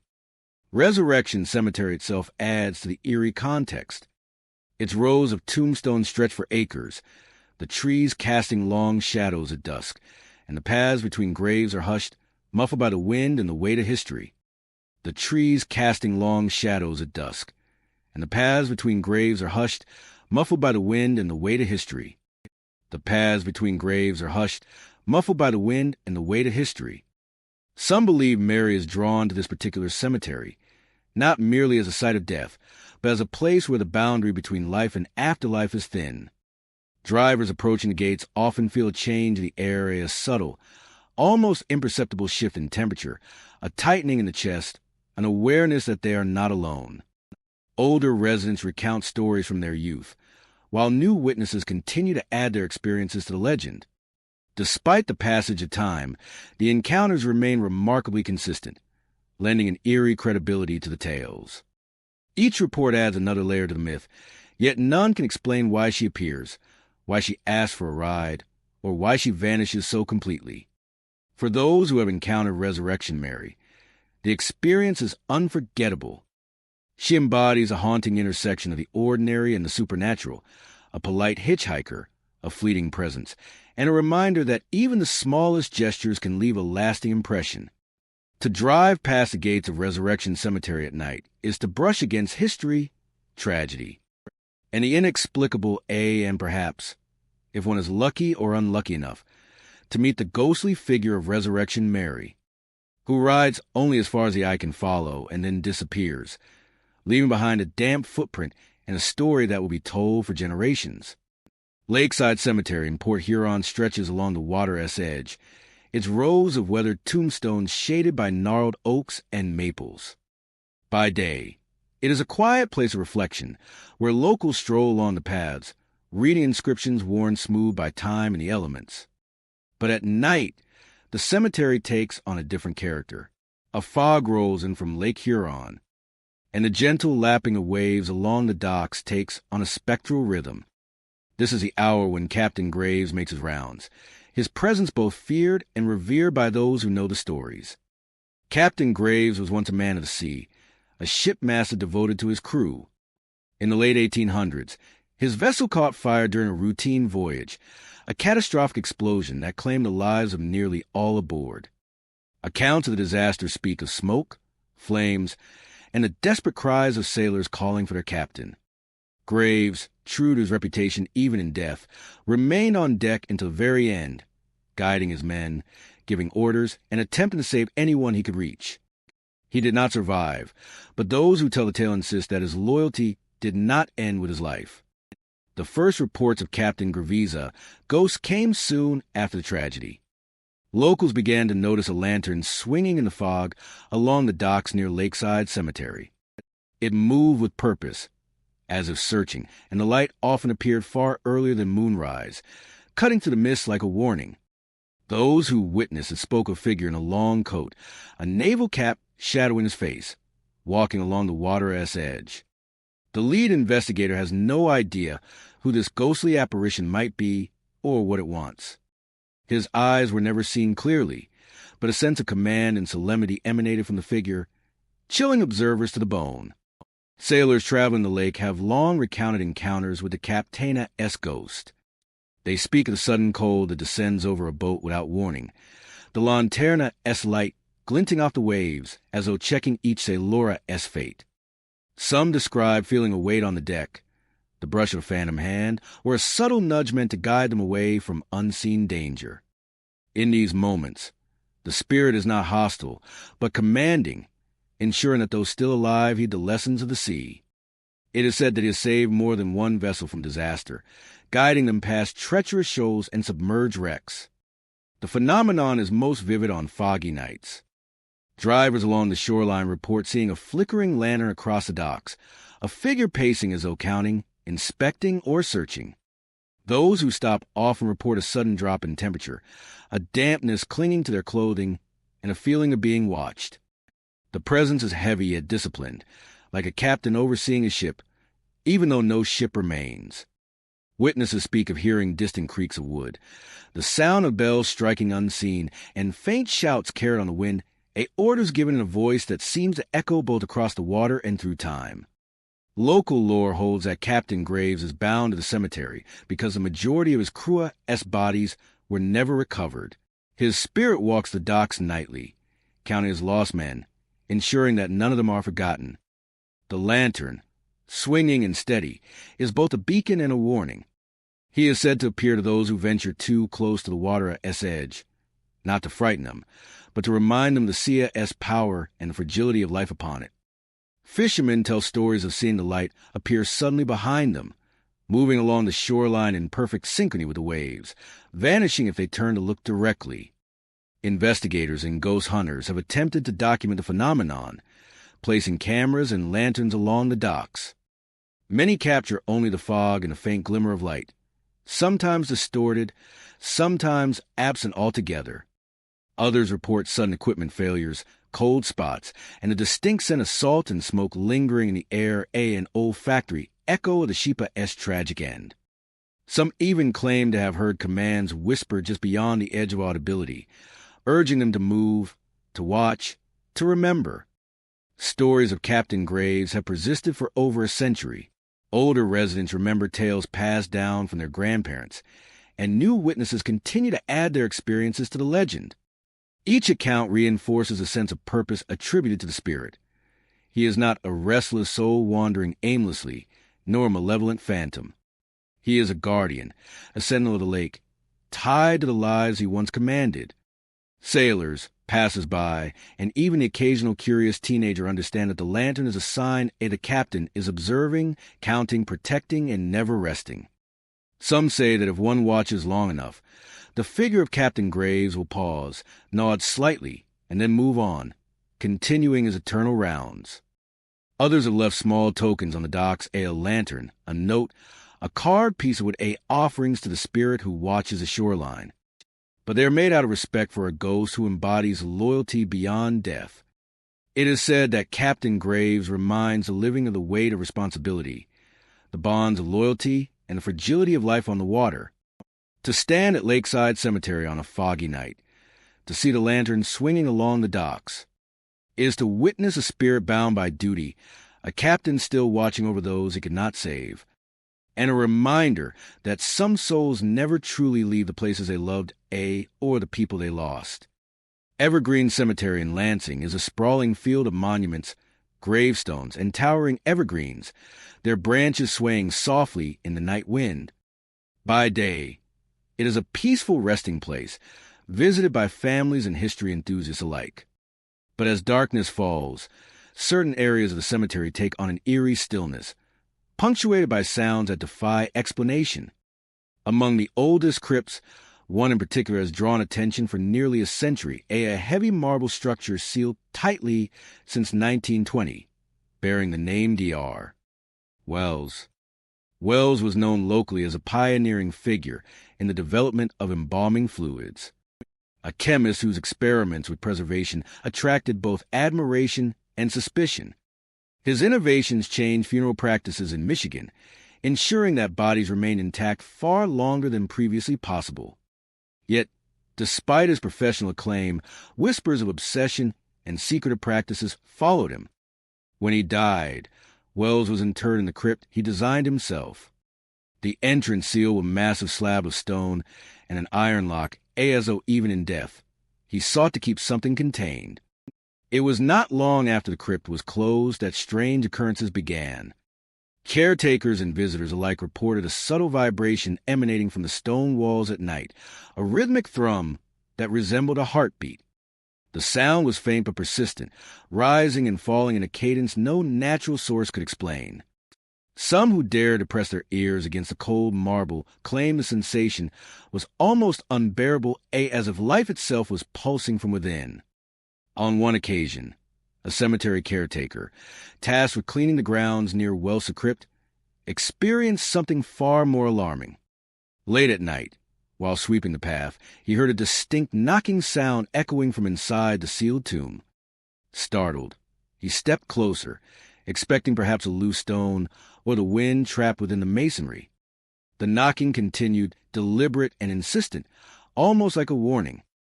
Before he could investigate further, he fainted, falling backward onto the gravel path. When he awoke, the crypt was silent once more, the air still and oppressive. Visitors who wandered near the crypt report an unsettling feeling, a mix of chill and heaviness that seems to settle over the chest, making breathing feel shallow. The faint thrum of a heartbeat sometimes accompanies a sensation, Those skeptics dismiss it as imagination. Still, photographs taken near the crypt have shown unusual anomalies.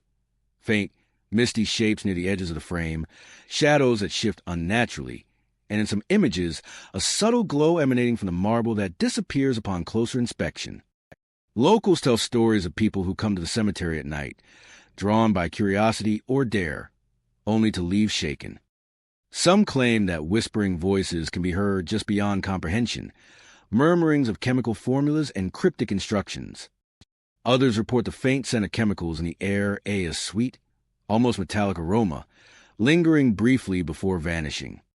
Children, in particular, are said to feel the crypt's presence more keenly, shying away from its vicinity or refusing to walk past the gates. Some believe that his experiments in preservation went further than anyone knew, that in death, he sought to perfect the process on himself, anchoring his consciousness to his creation. The rhythmic heartbeat, the knocking, the inexplicable sensations, all are seen by believers as proof that Wells never truly left. The crypt becomes not just a resting place, but a laboratory of eternity, where the boundaries between life and death blur. Ghost hunters have attempted to investigate, bringing recording devices, EMF meters, and infrared cameras. While they rarely capture definitive evidence, many lead with stories of electronic interference, sudden temperature drops, and sensations of unseen eyes watching. A recurring experience is hearing a pulse, low and steady. Inside the crypt walls is a sound that refuses to be explained by wind, soil settling, or passing vehicles. Some have speculated that Wells' mastery over embalming fluids somehow preserved more than flesh, that a fragment of his essence remains trapped inside the tomb. Occasionally, caretakers have noticed the crypt appears subtly altered, though this is never recorded.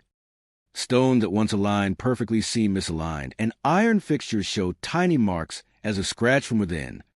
While skeptics argue these are signs of age and weathering, those familiar with the crypt's history swear it is more than coincidence.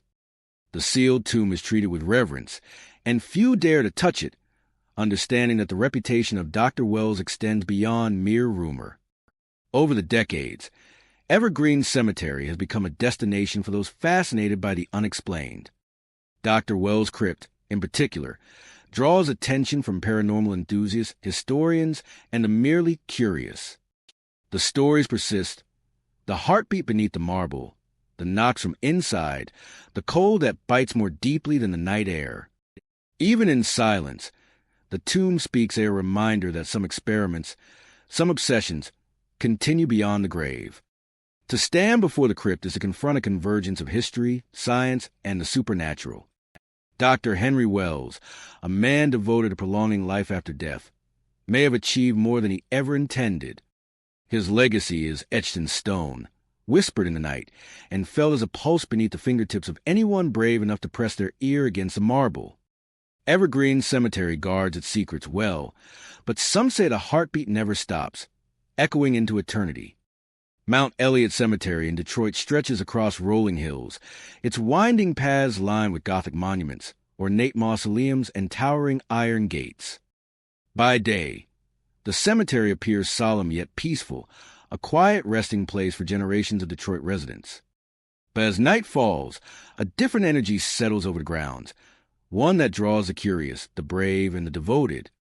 Among the many tombs and crypts, one marble monument has captured the imagination of locals for decades, a glowing tomb said to honor a man who refused to leave the living world without his wife. The story begins in the early 1900s. The man, known only through whispers and cemetery records as Jonathan Hale, was deeply devoted to his wife, Eleanor. Their love was a kind of enduring bond that drew attention, even in a bustling city like Detroit. Friends recounted their unwavering loyalty to one another, and neighbors often noted how Jonathan seemed to exist solely to ensure Eleanor's happiness. When he fell gravely ill, he made a vow to her that has become the cornerstone of the legend, that he would return to her, no matter what the cost. Jonathan Hale passed away first, his body interred in a striking marble tomb that he had personally commissioned. The craftsmanship was exceptional. Carved angels kneeling at the corners, intricate floral motifs etched across the stone, and a polished surface that reflected sunlight in brilliant streaks. Yet despite its beauty, there was an undercurrent of something uncanny. On the night of his burial, witnesses reported a faint glow emanating from the tomb, a soft light that bathed the surrounding graves in a pale, ethereal radiance. It faded by dawn, leaving mourners unsettled but intrigued. Eleanor survived Jonathan by nearly a decade. She continued her life quietly, though the legend of Jonathan's vow circulated among those who had attended the funeral or walked the cemetery at night. When Eleanor passed, the marble tomb reportedly glowed again, this time stronger and more sustained. Locals claim it happened on the anniversary of their wedding, a spectral light shining without the influence of the moon or surrounding lanterns. Many who witnessed it described a soft warmth, almost like a presence brushing past, and a sensation of calm, as though a promise made long ago had been kept. Over the years, the glowing tomb became the focus of countless stories. Visitors walking Mount Elliott after dark often report feeling watched, a gentle pressure in the air near the monument. Some describe the glow shifting subtly, as if it responds to the approach of the living. Photographs taken near the tomb sometimes show a faint, luminous haze hovering above the marble, while video recordings capture subtle flickers of light that cannot be explained by reflection or camera error. Paranormal enthusiasts suggest that Jonathan's spirit lingers, bound by love and his vow, fulfilling a promise that transcends a boundary between life and death. Locals who have lived near Mount Elliott Cemetery for decades often speak of the phenomenon with a mixture of reverence and fear. Children are told to be respectful when approaching the tomb, warned that Jonathan Hale watches over the grave with an intensity reserved only for the living he loved. Couples who visit report a sense of peace, a feeling that love can indeed endure beyond death, while solitary visitors occasionally feel an invisible presence walking beside them along the gravel paths. The glow itself has been described in multiple ways. Some say it is soft and white, like moonlight filtered through mist. Others claim it shifts in color, a pale blue, then soft amber, almost like the emotions of the departed are manifesting in light. On certain nights, witnesses report hearing faint whispers, a wordless sigh that carries across the marble and through surrounding oaks.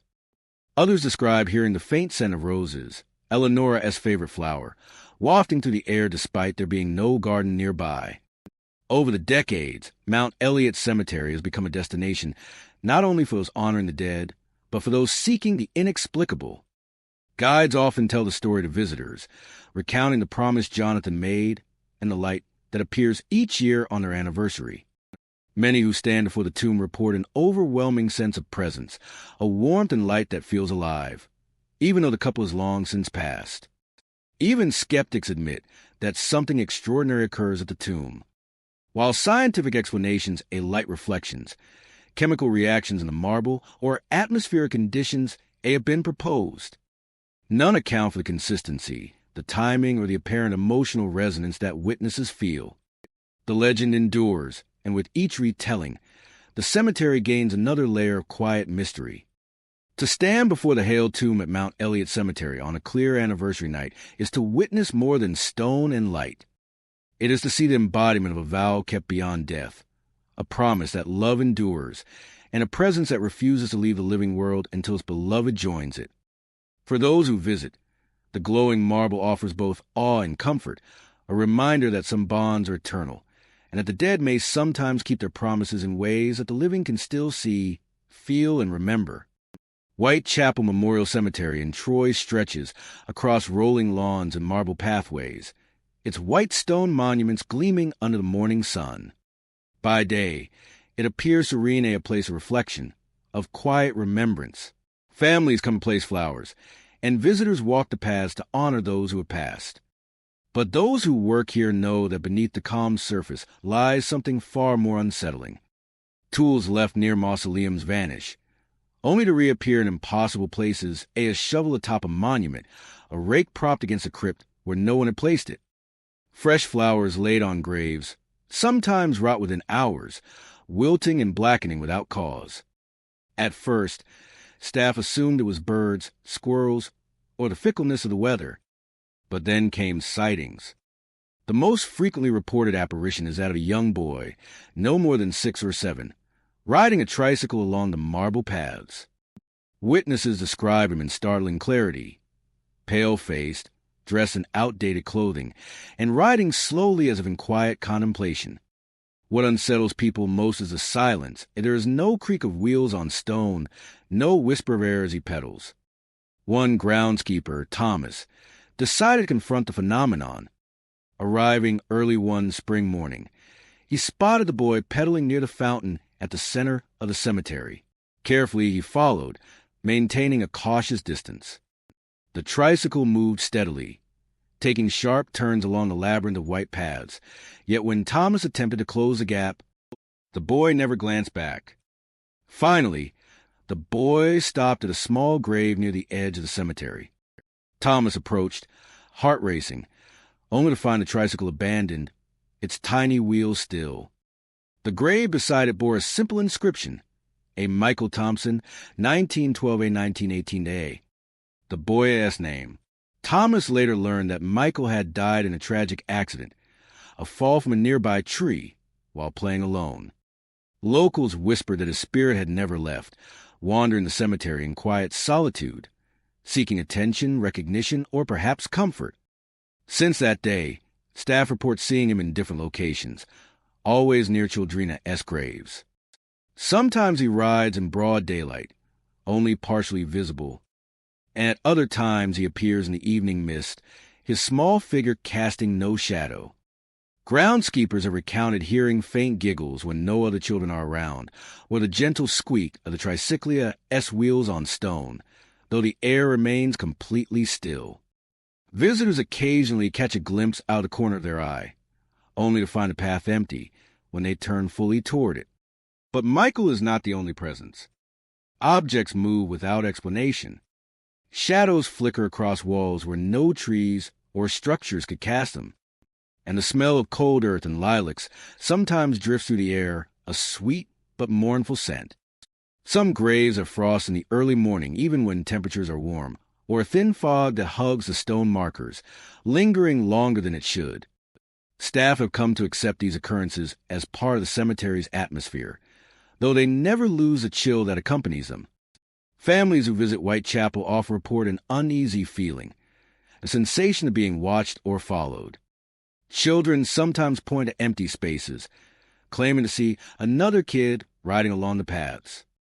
Those brave enough to walk the cemetery after dark describe glimpses of figures disappearing behind mausoleums, and the sound of tiny tricycle wheels echoing faintly against the marble. Many leave quickly, unnerved by the uncanny stillness punctuated by subtle activity. Over the years, Michaela's presence has woven itself into the identity of Whitechapel. The cemetery-esque caretakers speak of him with a mixture of reverence and apprehension, knowing that he embodies a memory of a life ended too soon. Some believe he is harmless, a playful spirit reliving the joys of childhood. Others fear his attachment may grow dangerous, that the boy has not yet accepted the finality of death. The most unsettling aspect, however, is the intimacy of the haunting. Michael does not lurk in shadows or emerge in bursts of terror. He is quiet, persistent, and oddly patient. He interacts with the world in subtle ways, leaving traces, appearing in corners, altering the environment just enough to remind the living that they are not alone. Whitechapel Memorial Cemetery remains a place of beauty and history, its white paths and manicured lawns a FAA Section A for the unexplained. That a small presence watches, that a ghostly boy on a tricycle may pass by at any moment, and that the ordinary calm of the cemetery masks an eternal, restless spirit. As the wind stirs the dry leaves and rustles the branches of the ancient trees, as a faint, mournful sigh seems to emanate from the depths of the earth. Riding a small, rickety tricycle, its wheels creaking in protest. A pale, spectral visage with sunken eyes and a faint, mournful smile. A longing that transcends the veil of death and mortality. As the wind stirs the leaves and the trees creak in the background, leaving behind only the faint echo of his presence. Where the rider once was, a haunting reminder of his eternal presence. Where the moon hangs low, a silver crescent in the dark sky. Pine Hill Cemetery in Alpena stretches across a series of gentle hills, dotted with weathered gravestones and towering pines that sway in the lake winds. By day, it looks like any other cemetery, solemn, quiet, and reflective. But the locals know better. Pine Hill has earned the chilling nickname the Cemetery Whispers. A place where the wind carries more than the scent of pine needles and damp earth. Here, voices speak, even when no one is near. Visitors often describe the experience in the same way, walking to the cemetery, following the narrow paths between gravestones, and suddenly hearing their names called. It starts softly, barely audible, like a breeze stirring leaves. Anna Jonah, the whispers seem intimate, tailored to each visitor, impossible to ignore. Many people stop in their tracks, glancing around, but the paths are empty. Some hear laughter immediately after Childa's giggle, bright and fleeting, or perhaps something darker, an imitation of joy that leaves a shiver in its wake.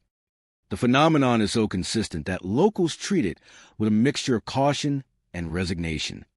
They say the whispers are echoes of those buried beneath the cemetery's soil, voices that never found peace.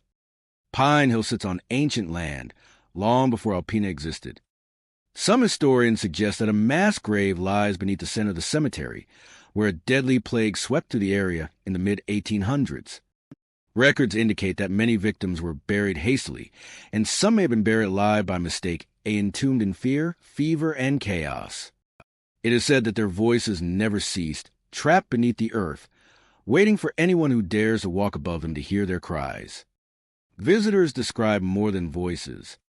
On foggy mornings, mist coils around gravestones and seems to thicken unnaturally near certain plots. Some swear they have seen shadows darting between stones, movements too fluid to be human. Others hear scratching beneath the ground, as if something restless stirs in its shallow grave. Footsteps echo where no path exists, and the air sometimes chills suddenly, biting through jackets and coats, even on mild days. A man named Peter, who frequently photographed abandoned places, shared his experience. He arrived at Pine Hill at dawn, camera in hand, hoping to capture the early morning fog. As he wandered between the stones, he heard it a whisper, low and deliberate. Peter? He spun, heart hammering, but no one was there. The wind was still. He continued walking, trying to shake off the feeling, and then the laughter came. It was faint, childlike, yet impossibly hollow. He raised his camera and in the viewfinder caught something he could not see with his eyes. Faint, shadowy figures hovering just above the graves, flickering in and out of focus like smoke. Locals advise against staying after dark. Once the sun dips below the horizon, the cemetery transforms. Shadows lengthen unnaturally. Footsteps echo across the hills, and whispers grow louder. People claim the names spoken are not only those of the living, but also of the long-dead, residents of Alpena from generations past. Sometimes, when the wind carries just right, you can hear entire conversations, faintly, as though the dead are recounting their lives to one another. Despite the fear, Pine Hill Cemetery holds a strange allure. Ghost hunters, thrill seekers, and paranormal researchers visit regularly, hoping to experience the whispers firsthand. They speak of recording devices picking up inexplicable voices, of temperature drops in isolated pockets, and of magnetic anomalies near certain gravestones. Some leave offerings small tokens or flowers in the hope of calming whatever rests beneath the cemetery's surface, though few report any discernible change. Perhaps the most unsettling part is the intimacy of the whispers. They do not scream or terrify outright. They call your name in quiet insistence, drawing you into the cemetery's ancient embrace. It is a haunting of acknowledgement, a reminder that those buried here, whether by accident or by disease, remain aware of the living world. And sometimes, if you linger too long, the laughter comes again, circling you like the wind itself, playful and mournful at once. Children from Alpena's nearby neighborhoods tell stories of daring one another to enter Pine Hill alone. They come back pale, whispering of names they never told anyone, of cold fingers brushing their shoulders, and of seeing shadows at the corner of their eyes that vanish the moment they look directly. Adults, too, have stories. A sudden whisper in a quiet moment, a fleeting glimpse of a shadow where nothing should be. Everyone, it seems, senses the cemetery's presence. Pine Hill Cemetery is more than a resting place. It is a place where voices once silenced rise again, threading the past through the present. Visitors leave with an uneasy awareness. The cemetery watches, listens, and remembers. The whispers follow them home sometimes, faint but unmistakable, like a name carried on the wind. A reminder that the dead of Pine Hill Cemetery are never truly gone. Union Cemetery in St. John's is an old burial ground. Its iron gates rusted and its paths overgrown with weeds and tangled roots. Most graves are unremarkable, headstones weathered by decades of rain and wind. But there is one that draws a quiet, fearful attention. Among the rows of marble and granite, one slab stands out. Carved into its surface, in letters worn but still legible, are the words. Gone, but not forgiven. The origin of the inscription is unknown. No records indicate who lies beneath, and no family seems connected to the grave. Yet those who come near it report a presence that is impossible to ignore. The first thing visitors notice is a sudden shift in air. Even on a calm summer day, a cold draft seems to coil around the grave. Leaves tremble, the grass bends as if pushed by an invisible hand, and a quiet tension hangs so thick it presses against the chest. Some who lingered too long have reported an overwhelming sense of being watched, as though hundreds of unseen eyes pierce through the earth at their feet. A man named Tom, a local historian, decided to document the grave after hearing repeated accounts of unusual occurrences. He stepped close, and a wave of nausea and fear hit him. The hairs on his arms stood upright, and a whisper seemed to brush against his ear, a soft, almost imperceptible, but unmistakable. He spun, heart pounding, but no one was there. The effect grew stronger when he tried to write in his notebook. The pen slipped from his fingers repeatedly, as if something beneath the soil refused to be recorded. Children from the nearby town have their own stories. Some dare each other to approach the grave after dark. Those brave enough describe a chill that climbs their legs like cold water and a sensation of unseen fingers brushing against their skin. Many run away screaming, convinced that the grave itself is alive, that the earth will reach up to claim them if they linger. Others tell of scratches appearing down their arms afterward a long, red streaks that seem almost deliberate, as though the spirit beneath the grave is marking intruders. Even experienced ghost hunters admit the sight is unnerving. Recording devices pick up static and disembodied whispers when placed near the stone, often including their own names or the sound of heavy breathing that stops when they move closer. Cameras fail inexplicably. Flashes go off spontaneously, and equipment frequently malfunctions despite being fully charged. Those who attempt to spend the night near the grave report dreams filled with faceless figures emerging from the ground, whispering accusations that twist the mind into panic. Local lore tries to explain the mystery, though answers are scant and often contradictory. Some say the grave belongs to a wronged soul, betrayed in life and seeking vengeance from beyond the grave. Others believe it is cursed a victim of a ritual or an execution of justice that never completed. A few even claim the grave draws in the energy of anyone who comes near, feeding on fear itself. Whatever the truth, the inscription seemed to act as a warning. A gone, but not forgiven. Visitors describe more than the psychological dread. Animals behave oddly around the grave. Dogs growl at nothing and refuse to step near it, while birds avoid the branches above. The ground itself appears uneven, subtly shifting beneath feet, and shadows stretch unnaturally when the sun lowers in the sky. On windy nights, mournful sounds echo through the cemetery, a low moan, like the earth itself lamenting. But when anyone investigates, they find only still gravestones and rustling leaves. One woman, Maria, recounted an encounter that has become part of local legend. She arrived at Union Cemetery to take photographs of the historic headstones, but was drawn to the infamous grave. As she stepped closer, her camera lens fogged instantly, despite the warm day. A chill slid over her, freezing her in place.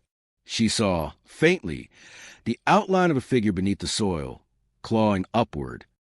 It vanished the moment she blinked, but not before leaving a red scratch across her forearm. She stumbled back, heart racing, and left the cemetery without turning around. The mark remained for days, a no explanation. No bite, no injury, only the mysterious symbol the grave's reach. Union Cemetery is not large, but that single grave casts a shadow across its entire expanse. Visitors, historians, and thrill seekers all leave with the same uneasy feeling, that some injustice lingers here, and that the dead beneath the soil are far from forgiving. Even the wind seems wary, shifting in unnatural ways when someone passes, carrying whispers that fade as quickly as they arrive. To step near the grave is to step into a place where the boundary between the living and the dead is fragile, where fear is drawn from the earth itself, and where the unknown watches patiently, whether it punishes the curious or merely warns them. Union Cemeteria's mysterious inscription remains a chilling testament. Some souls are gone but not forgiven. Those who linger too long risk more than fright, they risk an encounter that leaves both body and mind marked forever. Mount Olivet Cemetery in Saginaw is a sprawling resting place, its grounds lined with frost-covered trees and aged marble markers that lean with the weight of time. Locals speak in hushed tones about the strange occurrences here, stories that are passed down like warnings. Among these tales, none is more unsettling than the claim that the graves themselves rearrange. Paths that were once familiar twist into dead ends, headstones seemingly shift positions overnight, and even the most confident visitor can find themselves hopelessly lost. The cemetery has been tended for generations, with records showing caretakers maintaining the grounds since the mid-1800s. Yet despite the careful upkeep, oddities persist. One longtime caretaker, a wiry man named Samuel, swore he had witnessed gravestones subtly pivoting, small plots sinking or rising slightly, and pathways bending in ways that defied logic. He claimed that visitors often notice changes they cannot explain, a tree that wasn't a tea there yesterday, a bench moved, or a familiar trail ending abruptly in thick undergrowth. Skeptics blame uneven ground, poor memory, or the tricks of twilight, but Samuel insisted it was something else, something alive, unseen, and patient. On a cold winter night, a traveler named Henry ventured into Mount Olivet. He had arrived in Saginaw late, with no place to stay, and the dim lights of cemetery seemed to offer a quiet refuge. Snow crunched underfoot as he wandered along familiar markers, following what he believed to be the main pathway.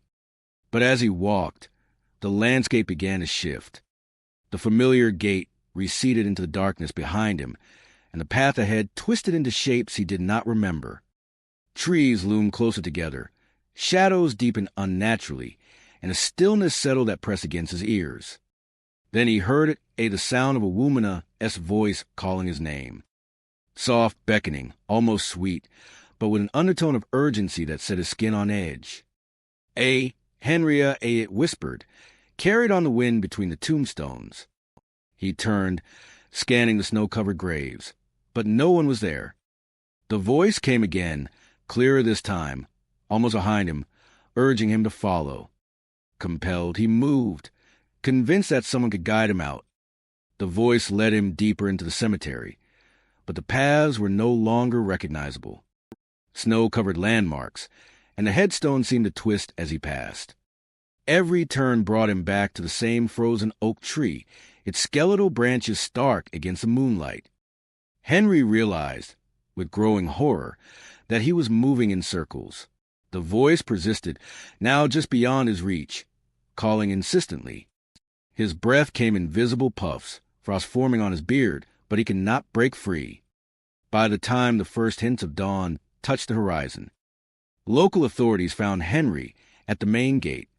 He was standing perfectly still, eyes wide open, a frozen expression of terror etched on his face. His footprints in the snow told the story, as though some invisible force compelled him to wander endlessly. When questioned, he could not explain what happened, only that the cemetery itself had seemed alive, rearranging around him, and that the woman-esque voice had led him further and further from safety. Since that night, stories of Mount Oliveira as rearranging graves have persisted. Visitors, even in daylight, report disorientation. Paths that were familiar yesterday become confusing today. Headstones that once faced a road now look inward, and benches or fences seem to appear in places they do not belong. Some have photographs showing grave markers in locations different from maps or older pictures, though skeptics argue it is simply perspective or poor angles. Yet the sheer number of consistent accounts lends weight to the fear. Others claim the cemetery has a consciousness. It is not malicious exactly, but it is selective. Those who enter with respect, quietly tending to graves or walking without distraction, report no oddities. But wanderers, thrill seekers, or those who stray too far from the main paths often find themselves lost, guided by phantom sounds or whispers they cannot see. Children have spoken of laughing voices calling their names, while adults report feeling unseen hands lightly push them along paths that are no longer straight.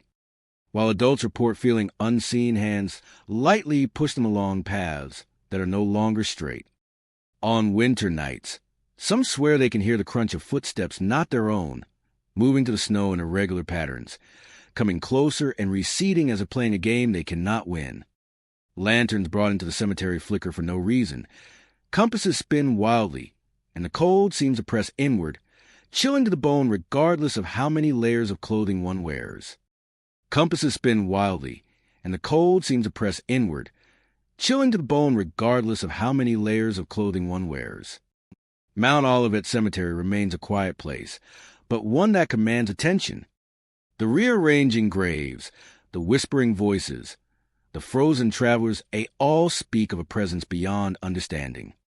Visitors leave with unease, aware that the paths they walk today may not exist tomorrow, that the dead may move to make way for the living, or perhaps to claim them in some way. For those who dare to linger too long after dark, the cemetery is more than a burial ground, it is a labyrinth of memory and shadow, where the very earth itself seems to decide who may pass and who may remain lost forever. And so Mount Olivet keeps its secret, patient and eternal, waiting for the next footsteps to wander into its icy maze, guided by voices that no one can catch in paths that twist beneath the snow, circling endlessly, as though the cemetery itself is alive and watching. Pine Grove Cemetery in Corunna is an unassuming place at first glance. Winding gravel paths, weathered headstones, and groves of maples casting long shadows over the ground. Yet at the very heart of the cemetery stands a structure that chills even the most skeptical visitor. A black mausoleum, small but foreboding, sealed behind iron bars that glint like knives in the sun. Locals speak of it in hushed tones, calling it the Black Tomb, a place where the living are warned to tread carefully, and even the bravest souls hesitate. The stories surrounding the mausoleum stretch back to the 1800s. Some claim that a vampire, a figure of legend and dread, was entombed there after a series of mysterious deaths in the town. Others say it was a man who lived outside the bounds of morality, practicing dark rituals that curse him even after death. Whatever the truth, the mausoleum has earned a reputation as a place of concentrated malevolence. On stormy nights, locals swear that lightning strikes the iron bars directly, as if the heavens themselves are drawn to the dark energy contained within. The strikes are precise, leaving scorch marks that no human hand could replicate. Visitors rarely linger near the mausoleum, and for good reason. Animals instinctively avoid it. Dogs will whine and tug at their leashes. Birds refuse to perch on a roof, and even squirrels skitter past as though aware of an unseen presence. Birds refuse to perch on a roof, and even squirrels skitter past as though aware of an unseen presence. Those who ignore these warnings report an oppressive sense of being watched, a tension that wraps around the body like a cold shroud. On quiet evenings when the wind is still, some claim to hear faint breathing emanating from behind the iron bars. The sound is slow, deliberate, almost contemplative, and it persists long after Listenera's imagination should have dismissed it. Storms seem to awaken the mausoleum.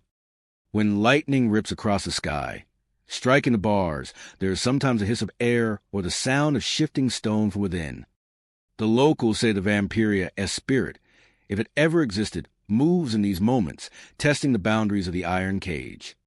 Those bold enough to approach during a thunderstorm often report that the air grows unnaturally heavy, charged with static, and their hair stands on end as if touched by invisible fingers. Even without seeing a figure, the mausoleum exudes presence, a palpable reminder that death in Pine Grove is not always final. One autumn night, a curious young man named Thomas ventured into the cemetery. He had heard the tales from passing locals and dismissed them as folklore, eager to prove bravery to himself and his friends. Thomas made his way to the black mausoleum, the gravel crunching sharply under his boots. At first, there was nothing but shadow and silence. The iron bars loomed tall, dark against the moonlight, and he could see the faint outline of the stone interior beyond. Heart hammering with excitement, he pressed his face close to the bars. At that moment, the air shifted. A faint, almost imperceptible sound began, a slow inhalation and exhalation, a rhythm like a heartbeat from the other side of the bars. Thomas froze, convinced his mind was playing tricks. The breeze off the cemetery stirred, carrying the scent of wet earth and something faintly metallic. The breathing continued, deliberate and patient, seeming to count him in some unseen tally. He stumbled back, gripping the bars, and felt a chill crawl up his spine. In the dim light, he thought he saw a shadow move inside the mausoleum, pressing against the walls, almost imperceptibly. He fled across the cemetery, not daring to look back. That night, the storm broke, and lightning struck the black mausoleum 3 times in rapid succession. Locals said they felt the reverberations miles away, a sharp report that echoed through surrounding trees. By morning, the ground near the mausoleum bore small scorches where the strikes had hit, and the animals kept their distance. Thomas never returned, and those who knew him claimed he never spoke of the experience, only that his eyes had taken on a haunted look, as though he had glimpsed something no human should see. Over the decades, the stories continued. Hunters, ghost seekers, and skeptics alike have approached the mausoleum only to retreat in fear. Sudden drops in temperature, the sensation of unseen eyes tracking their movements, faint breathing from within the iron bars, and an oppressive weight pressing on their chest, as though a hand from the other side tried to draw them closer. Shadows that do not match the shape of trees, or faint forms press against the stone interior, a place where the living dare not tread. People come and go, some driven by curiosity, others by tradition, leaving flowers or tokens at the edge of the gates. But the mausoleum never changes, never opens, and yet it is always alive in some way. The storms strike, the air shifts, and the breathing continues, patient and eternal. Pine Grove Cemetery may seem quiet to casual observer, but those who linger near the black mausoleum sense its vigilance. Whatever rests inside, whether vampire, spirit, or curse, it waits. The animals know it, the storms know it, and if you stand there long enough, listening to the faint, steady breaths from behind the iron bars, you may begin to understand that some deaths are not final, that some presences endure, patient, unseen, and unyielding. The black mausoleum keeps its secret, locked and eternal, daring any who approach to test its patience. Lakeshore Cemetery in Muskegon sits quietly along the shores of Lake Michigan, a serene resting place shadowed by the constant roar of waves against the sand. From a distance, the cemetery seems peaceful, with neat rows of weathered headstones and monuments, their inscriptions softened by decades of wind and rain. Yet beneath this calm lies a story of enduring grief, a tale whispered among locals for generations, about a woman whose love and sorrow refused to die with her. She was known simply as the sailor's wife, a devoted woman whose husband sailed the Great Lakes for decades. Each day, she walked the shoreline, scanning the horizon for a glimpse of his returning ship. Her patience was legendary, her devotion unwavering. But the seas are treacherous, and one fateful storm claimed her husband, leaving her to wait in vain. Heartbroken, she continued to visit the water's edge every day, wearing her widow's veil, until her own life faded away. Even in death, she never left the shore. Fishermen and early morning walkers along Lake Michigan report a pale figure standing ankle-deep in the surf. She wears a flowing veil that drifts across the water, and her gaze is always fixed on the horizon. The locals call her the Widow of the Waves, a spectral sentinel of lost love and endless waiting. On the rare, clear mornings, the figure is said to vanish as mysteriously as she appears, leaving behind only the gentle ripple of water and a faint scent of salt and lilies.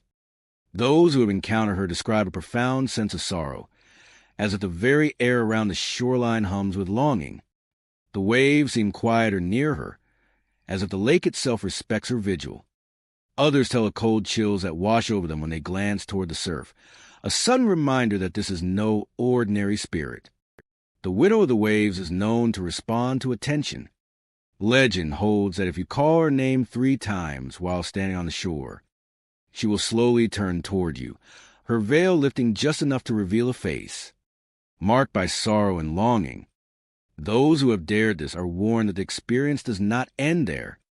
When they return to the lake, even years later, she will be waiting, standing, in the same place, as if time has no hold over her grief. Locals tell countless stories of encounters. One early morning, a fisherman spotted her silhouette just as the sun struggled to pierce the fog. He called her name once, twice, and then a third time, his voice trembling. She turned slowly, and for a brief moment, their eyes met. He felt an overwhelming wave of melancholy, as though decades of loss were pressing upon him. He later claimed that every time he returned to the lake, no matter the season, he glimpsed a figure at the water's edge, waiting, patient, and eternal. Children who play near the cemetery report her presence differently. They speak of a kind of quiet companionship, sensing her sorrow without fear. Some claim she whispers comfort to those who sit quietly by the waves, her voice like a gentle breeze over sand. Others, braver or perhaps more reckless, have tried to approach her, only to find the shore empty when they arrive, the fog lingering as if nothing had ever been there. The cemetery itself seems to resonate with her spirit. At dusk, the wind carries a scent of salt water past headstones, rustling flowers as though stirred by invisible hands. Lanterns left at graves sometimes flicker inexplicably, and some visitors report hearing the faint sound of a womana-esque voice calling across the sand. The feeling is unmistakable. The Widow of the Waves is not left, and she does not intend to. Historians and paranormal investigators alike are drawn to Lakeshore Cemetery, fascinated by the enduring presence of a spirit tied so completely to a single tragic event. They note that, unlike many haunted sites, this ghost does not seek vengeance, nor does she torment the living. Instead, her existence is one of patience and devotion, a reminder of Lovia's power to transcend mortality. Yet her presence is unsettling precisely because of that very constancy. Time bends around her vigil, and those who witness it feel the weight of decades of hope and despair all at once. Some nights, the lake seems almost aglow, reflecting moonlight across the mist and giving the illusion of hundreds of veils drifting across the waves. Locals say these are moments when the Widow of the Waves is most visible, her form moving gracefully in the surf, as if searching for a husband who will never return. Visitors who venture too close sometimes find their feet inexplicably wet. Even the tide is far away, a sign that she has acknowledged their presence. The legend of the Widow of the Waves endures, and so does her vigil. Every foggy morning, every cold dawn, she waits at the edge of Lake Michigan, her eyes forever fixed on the horizon. Those who hear the stories know the rules. Respect her, never mock her, and never assume she will disappear simply because you cannot see her. For she is patient, eternal, and the next time you visit Lakeshore Cemetery, she may be standing there waiting, as she always has. And so we leave them, the silent watchers, the mourners, the restless souls of Michigan. from the Upper Peninsula as forests to Detroit as forgotten churchyards. These cemeteries remind us that death is not an indinga, only a boundary. Maybe when the wind rustles through the tombstones, ida es not the air but voices, whispering to those who still listen. If you ever wander through one of these places, tread softly, bring a flower, and never ever a whistle after dark.